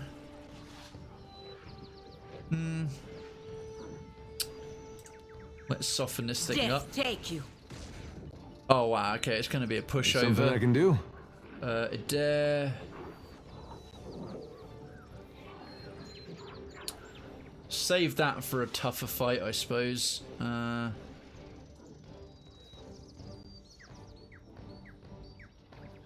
let's get the Triumph of the Crusaders buff. Right. I want to see what else is going to come in here. Whatever it is, it's very slow moving. Oh, it's a Delimgan. Whoa, Jesus Christ, that hit a bit hard. That's a proper Delimgan. That's a tropical Delimgan rather than a woodland one like from the Deerwood in the first game.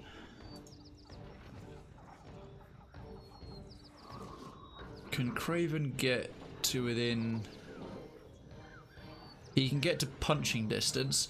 Oh, we've got a jungle lurker. Jungle boogie.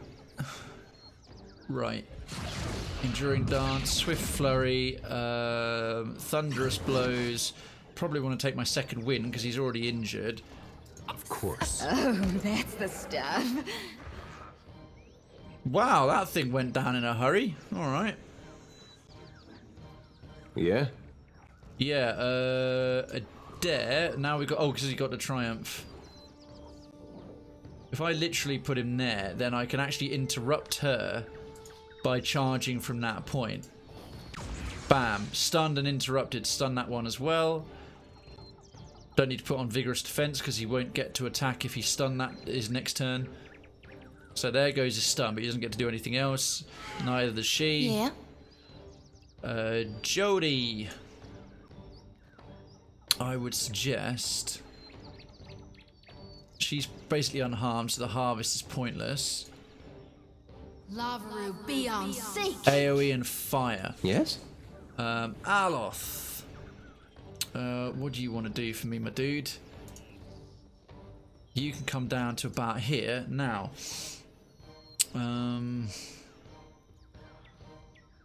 Bounding missiles.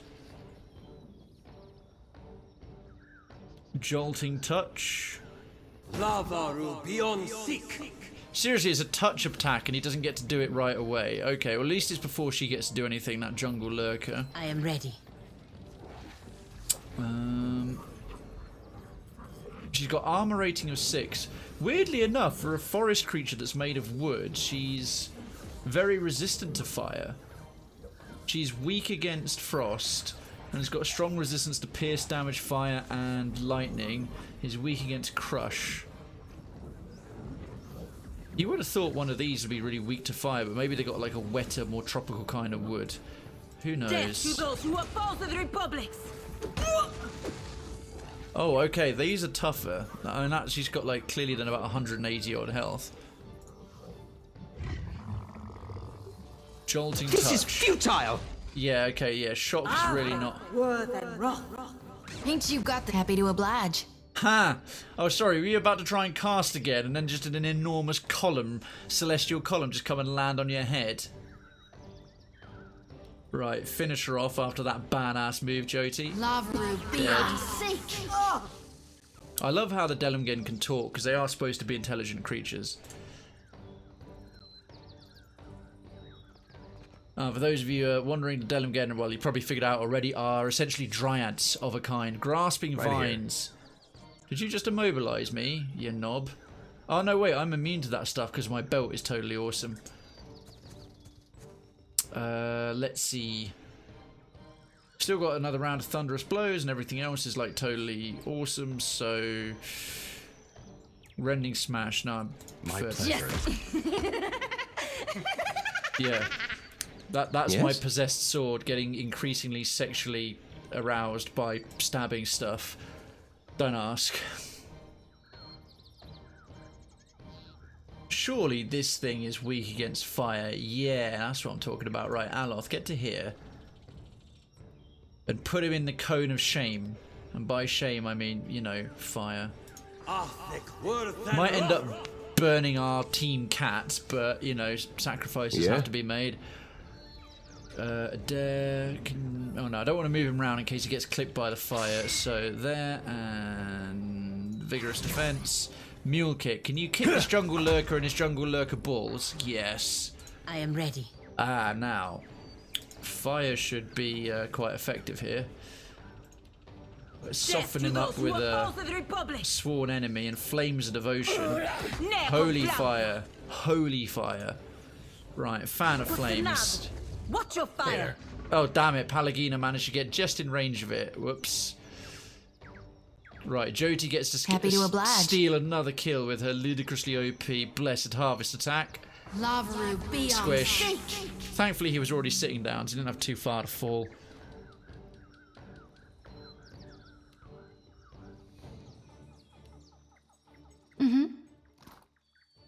Alright, Orland's Candle and Awakened Root. Lovely. Alright. Oh, what's this? You find an old stone coffer, pitted and mottled by its long exposure to the elements. The lid is cracked, but thick woody vines like giants' fingers hold it in place. Might check to pull the... Oh, hang on, I need to get the rest of the party closer. Happy to oblige. To be able to use all of their abilities. Let's do that again. There we are. So I might check. I could have Adair pull the vines away, or I'll cast a spell to burn the vines. Fan of flames, combusting wounds, rolling flame, flame shield.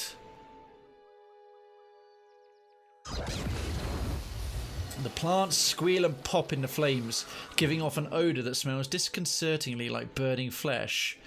They wither into scraggly blackened strands, yet no sooner have they shrunk than they quiver and twitch, beginning to fill up with sap once more. You rip the lid from the coffer before they can regain their grip on it. You retrieve an antique bronze hatchet, pulling it from the coffer even as the vines feebly grasp at it with their hungry tendrils. You have gained an item Vion Keth. This item is put into your stash. Right, this is obviously a unique thing.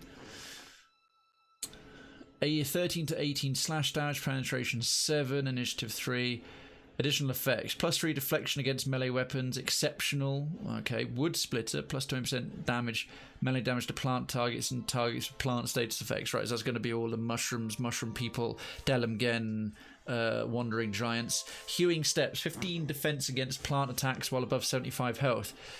The Engwithan woodcutter who carried this bronze-headed hatchet was likely a tradesman rather than a warrior, though he undoubtedly faced countless dangers in the ancient woods where he earned his living.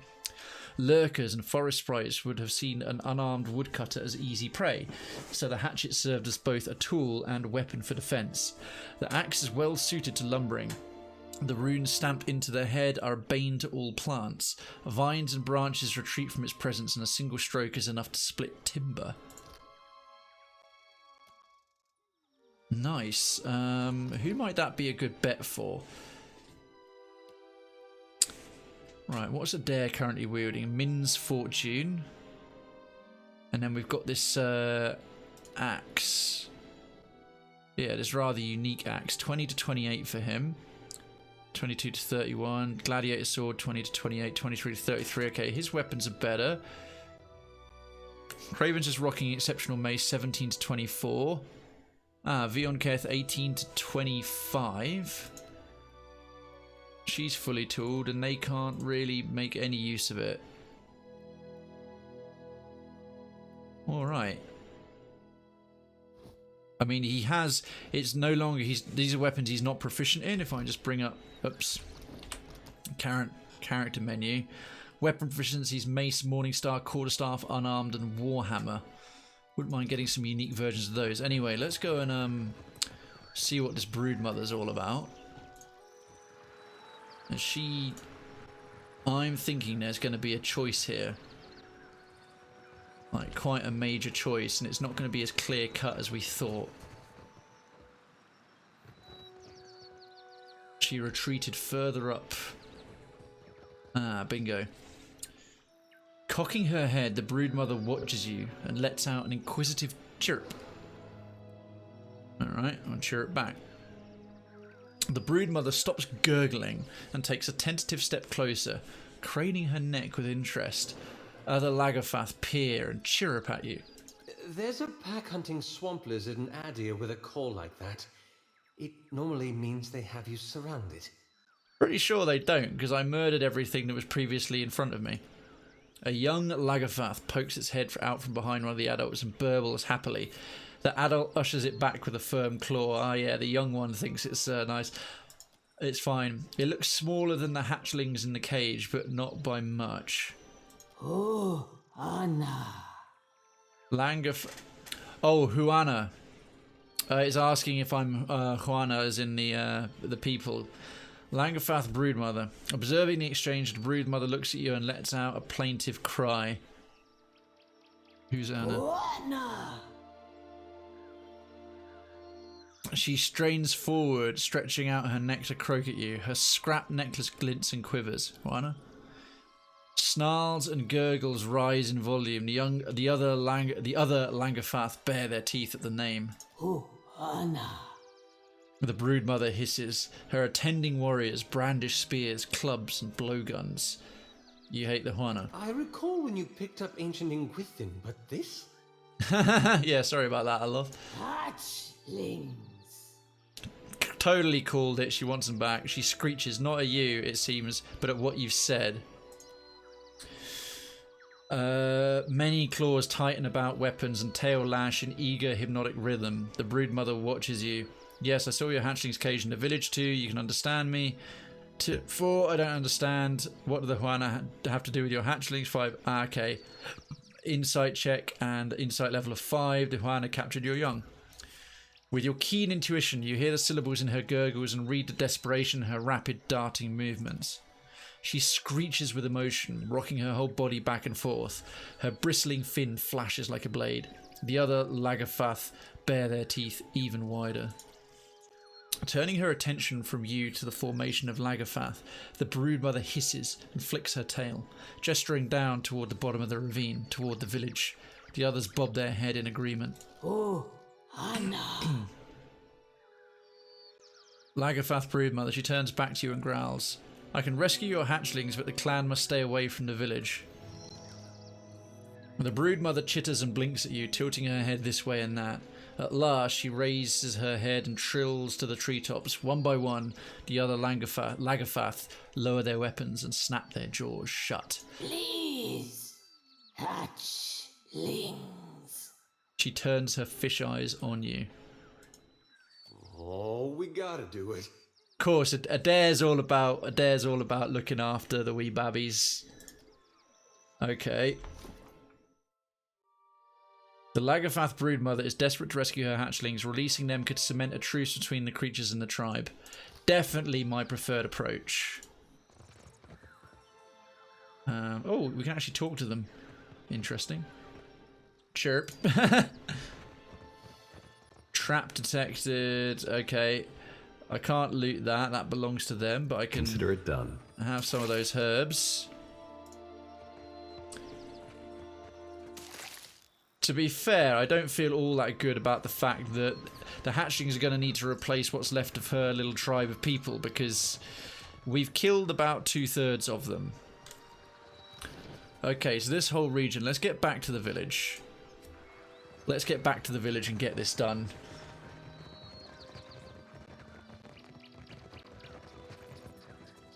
Wonder if we should be able to leave this way, no problem. Oh, I'm all out of fluid. All out of fluid.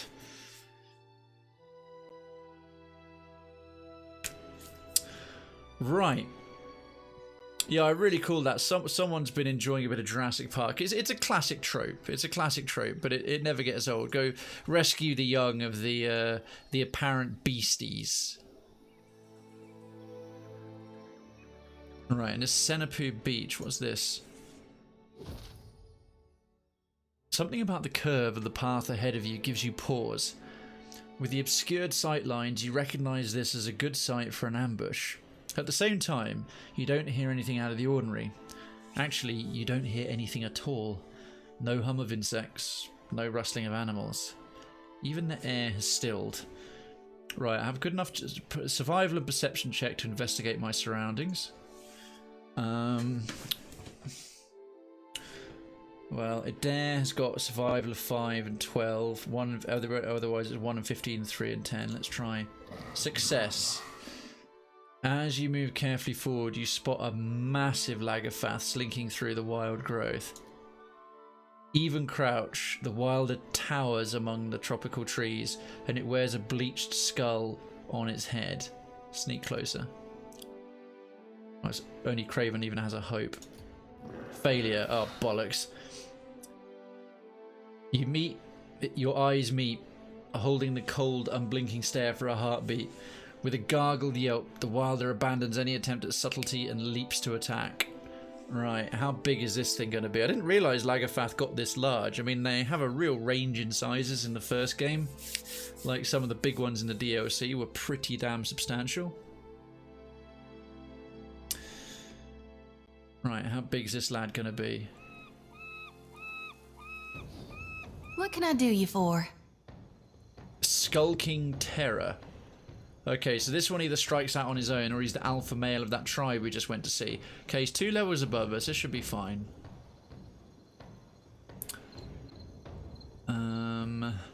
What is his weaknesses?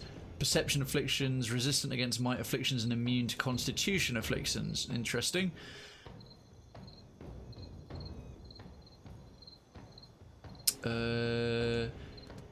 Yeah, run forward and give us a nice big... little more. Let's fight this on our terms. Circle of protection. Yes? Aloth. Get to about here. Let's immobilize him. It missed. Oh shit. Right here. Krayven.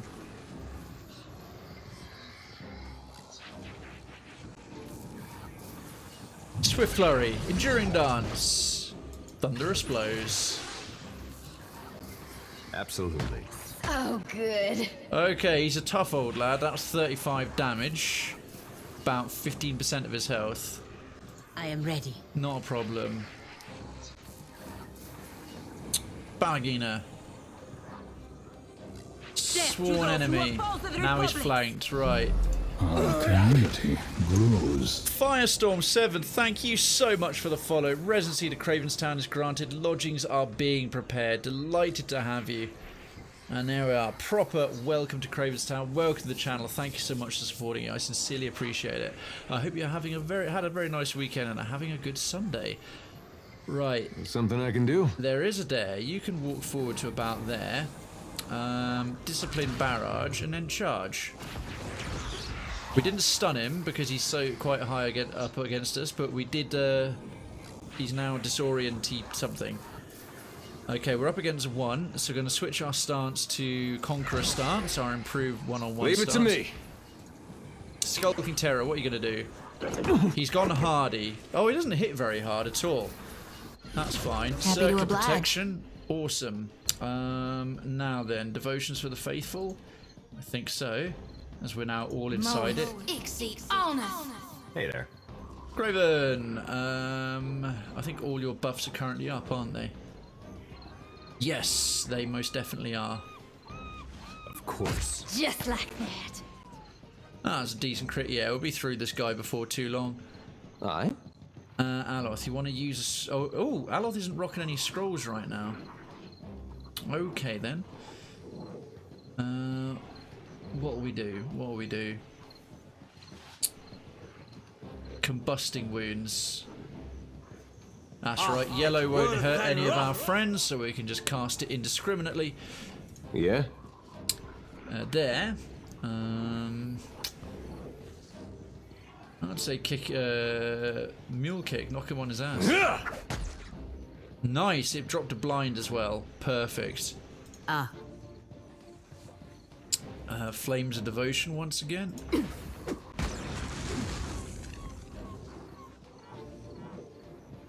Okay, he's no longer blinded. He shrugs off the debuffs fast. But thankfully he barely hits. Damn the lad's aim! Devotions for the faithful. Okay, most of our spells are bouncing off of him. He's got a combat frenzy on. The only thing that landed is sworn enemy, poison dipped, Saru Sitcha, and flanked, right? See if we can finish him off this turn. Absolutely. There's something you don't see every day. That's the stuff, yeah, that's my bloody... Oh god, why does she constantly sound so, like, ridiculously horny? It's only so I can actually level up that sword.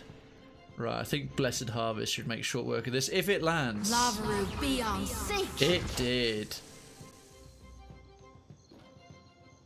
That was a messy death. He was a tough guy. That was a tough Langerfath.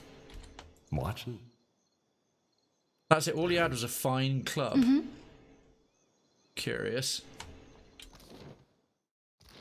Alright. Oh yes, I was going to change my pet over to our newest pets. Because it's super good new pet.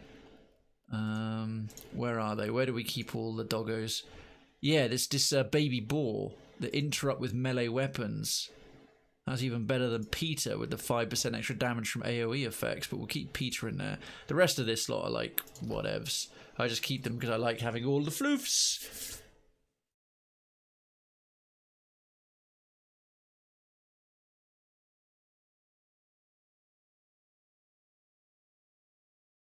Right, straight back to the world map. And let's see what's around the corner. Ah, an old battleground. Right, we can loot that for a little bit.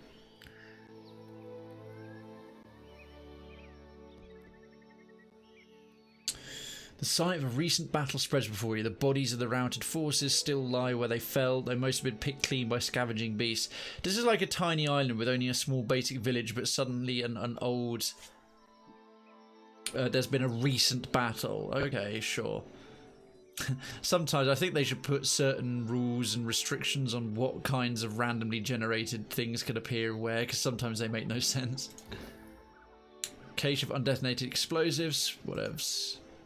Nothing right. Keep searching. Cloak of the Theocrat. Intellect and resolve. That'll probably be good for Jyoti, considering she is a Theocrat. Right, let's go and give that to her straight away. What's she currently wearing? Oh, Cloak of Deflection. Probably 10% area of effect.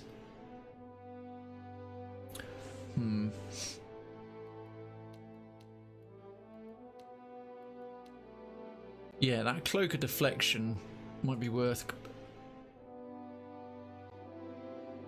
Actually, you know what? I'll keep that on her. A Paladin can use Intellect and Resolve quite nicely. Yeah, plus it goes with Palagina's clothing. Lovely. Well, that went quite well.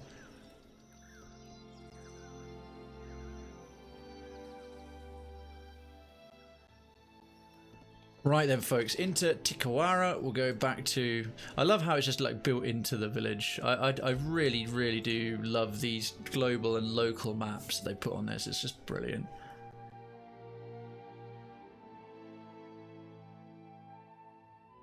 Right, we'll rescue the babies, or who are we supposed to tell it to? Do we tell them first? I think if we go and explain to the huntress woman first what's going on. If my stats are good. Otherwise, I'll quick save before I do, and otherwise I'll go and rescue them firsthand in the first place, and then go and apologise later. Oh, ever so slight bit of frame lag there. Let's get back down to the trading post. Speed things up a bit. There she is. For what do you linger here? The village is much too quiet. Her restless hands fidget with her weapon, while her slitted eyes scan the horizon. We need you to release the Lagafath hatchlings. She throws back her head and laughs. Yeah, right. I thought they'll get that reaction. But you do not laugh. Then you do not joke. For what would I do this foolish thing? She wipes a tear of merriment from the corner of her eye. Was it really that funny? You want them to leave you alone, right? Release their young and their will. They're still young, they pose no threat to you. So if I have enough intimidation to go, I'm not asking, I'm telling, and if you know who I am, that should be enough. That's not me. Diplomacy and insight. They have clans and families. What would you do if someone caged your children? A look of pain and surprise twinges across her face. It reveals an old but raw wound to your shrewd gaze. Her expression hardens. Then I never forgive them. We must destroy the broodmother now, before she is bolder. Oh dear. She brushes another speck of moisture from her eyes. We need to release her. What do you say this again? You want them to leave you alone, right? See, now that's curious. I had the best possible answer to give with a multiple skill check pass, and she still said no. Release their young and they will. They are animals. They hunt where they smell food, and they smell food in our village. She leans forward and speaks slowly as though explaining this to a child. If I release the young ones, then they attack when they grow big. Well, I hope they don't wait that long. I want to see them attack when they're little. With those for tiny God's claws sake, and there. fish teeth. Then raise your hand to the little ones and see how they fight back. She stares down Adair as a look of horror overcomes them. Oh, interesting. So I had a skill check that I could use, but it hardened her. But then using the regular dialogue option actually got me through. Let's see, a survival check. Again, I can use the intimidation check. Lagafath are reclusive by nature. They would avoid the village if you did not have their young. When they ran from me before, I thought it was only my weapon they feared. She laughs again, but tapers off into pensive silence. But suppose you are right. Then I do not have to suffer their stench. Exactly. They're also very smelly, and you've been complaining about the smell the whole time. She rubs her chin. Take the key then, and yell for help if anything goes wrong. She passes you the key with one hand, and she hefts her weapon with the other. Animal kindness. Adair gives you a nod and a wink. Right.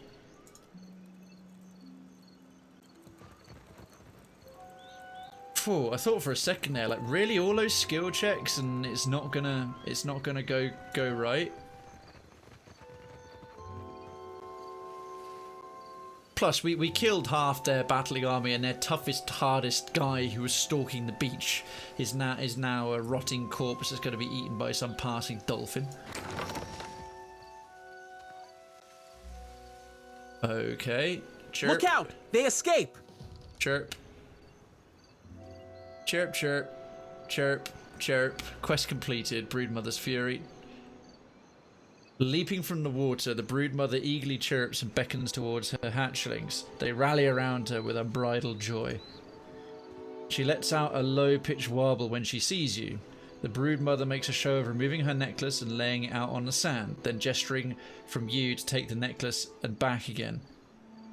Chirping and waving her crest, the broodmother and her hatchlings dive back into the ocean. Huh! I Nice. hope the Lagofath do not come back. You'll be fine. I've probably won myself tons of friends amongst the village.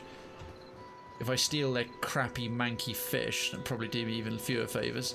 But I get a nice, shiny thingy. Baubles of the Fin. Go on then, what's this? Actually, baubles from Finland. Oh, unique. Glittering Grimcrack. Oh, God. That sounds like a really dirty hooker's gone and vajazzled herself. Glittering Grimcrack. 1 Constitution plus 1 Intellect. Cruelty and Curios. Grants Cruelty and Curios. What is Cruelty and Curios? 3% extra damage. The collection of trinkets, witnesses of countless acts of mischief and malice, radiate their cruel temperament in an aura that boosts outgoing damage of all allies within range. Well, considering, firstly, the stats of Constitution and Intellect are quite solid for a paladin, and she uses auras. This necklace is an eclectic collection of detritus, trinkets, oddments that caught the eye of its broodmother owner. These glittering prizes act as a banner and beacon to lesser Lagerfath, inspiring them to unlikely bravery. Though there is likely no magic in this humble device, it does seem to resonate with the broodmother's avarice and dominance. What's she currently rocking? Protective Eothasian Charm. Darkest Before the Dawn. That's fine, but I think this is definitely more of a paladin neck piece. Who's wearing what now? Intellect, History, and Insight. That one's pretty new. The Deer Wooden Mayoral Medallion. Oh, he's still rocking that. +1 Bluff, +1 Diplomacy. Right, enough of that. Let's give him something better. Dragon Pendant, Intellect, Perception. What's Darkest Before the Dawn?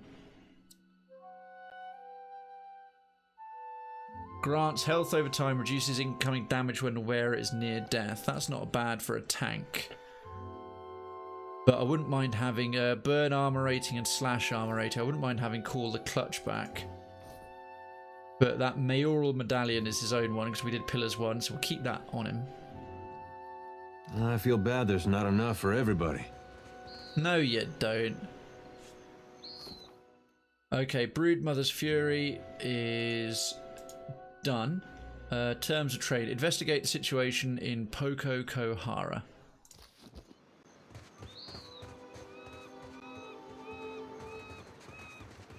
We shall do exactly that. We shall set sail. I think we're basically done here. I've got enough water. I think I've got enough food. Plus the crew won't love me for having to feed them hardtack anyway.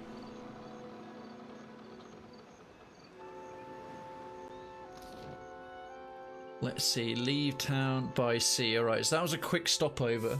Comparatively, I suppose. Comparatively quick stopover.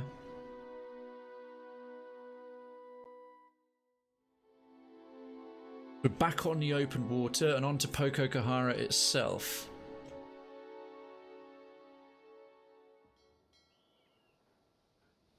Poko Kohara ruins, Dahohina ravine.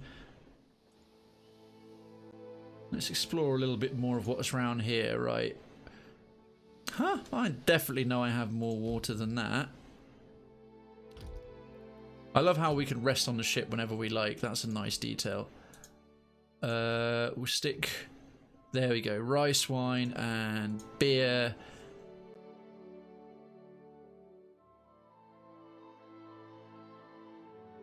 Actually, that lager is way good for the might check.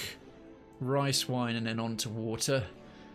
Hardtack is going to be less fun to have to deal with. But we're not dying of thirst anytime soon. That's the main thing. What else we got around the top there? Oh, wow. Can we nip through the gap? We can.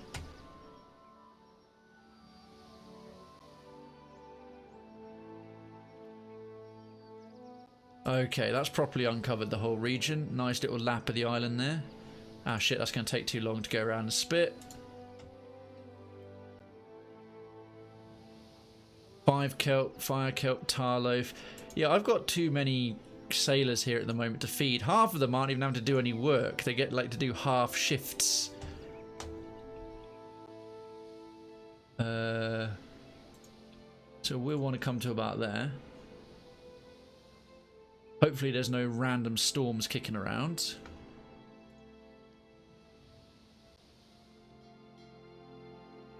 Let's see what we can see. Kabura Reku Shrine. Just thinking, for ages we just literally went from Port Margie to Nekataka but uncovered nothing, whereas now we've actually uncovered quite a lot of the map. Poko Kohara Ruins. This is where we needed to be. Right, there's one anchorage point right there. Just here, see? There's a shipwreck. Oh, and there's supplies, right. I'm going to scout the place out in general. One solution. Whoever waves batter a splintered hull that doggedly refuses to sink. Whoever abandoned this may have left something behind. Go on then. You find an abandoned dhow half buried in the sand. Wind whistles through gaping holes in its hull, making this unbleached wood creak and moan. Unopened cargo crates lie scattered around the wreckage. Stiffed. You find a barrel still filled with drink. Ooh, water, excellent. Continue searching. You find... Oh, fire kelp, excellent. Flint and tinder. Royal Deadfire Company colours. Oh, I'm glad they sank, and also I can use that in a pinch if I'm in trouble. We've got some more stuff here. Oh, repair supplies again. We're maxed out on those, so it's annoying that you can only carry up to 50 of them.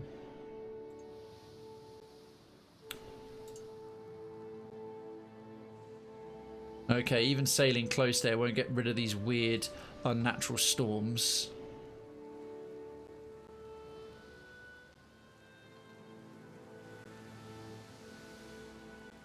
Let us dock. Quickly stop here. That'll probably be some fresh fruit. Perfect. Natural orchard. And the Kabura Reku Shrine.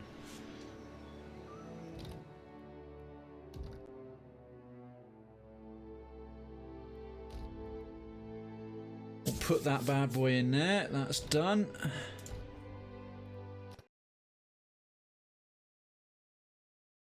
Okie dokie, folks. Well, I'm going to have to wrap up there for the day. We got a bit longer. I started fractionally late, but we're pretty much on time. Thank you so much for joining me, especially if you've been here for part 1 with the live reading and part 2 all the way through there, or part of it, however much you were able to enjoy. I hope you've really had a nice time here. I certainly have.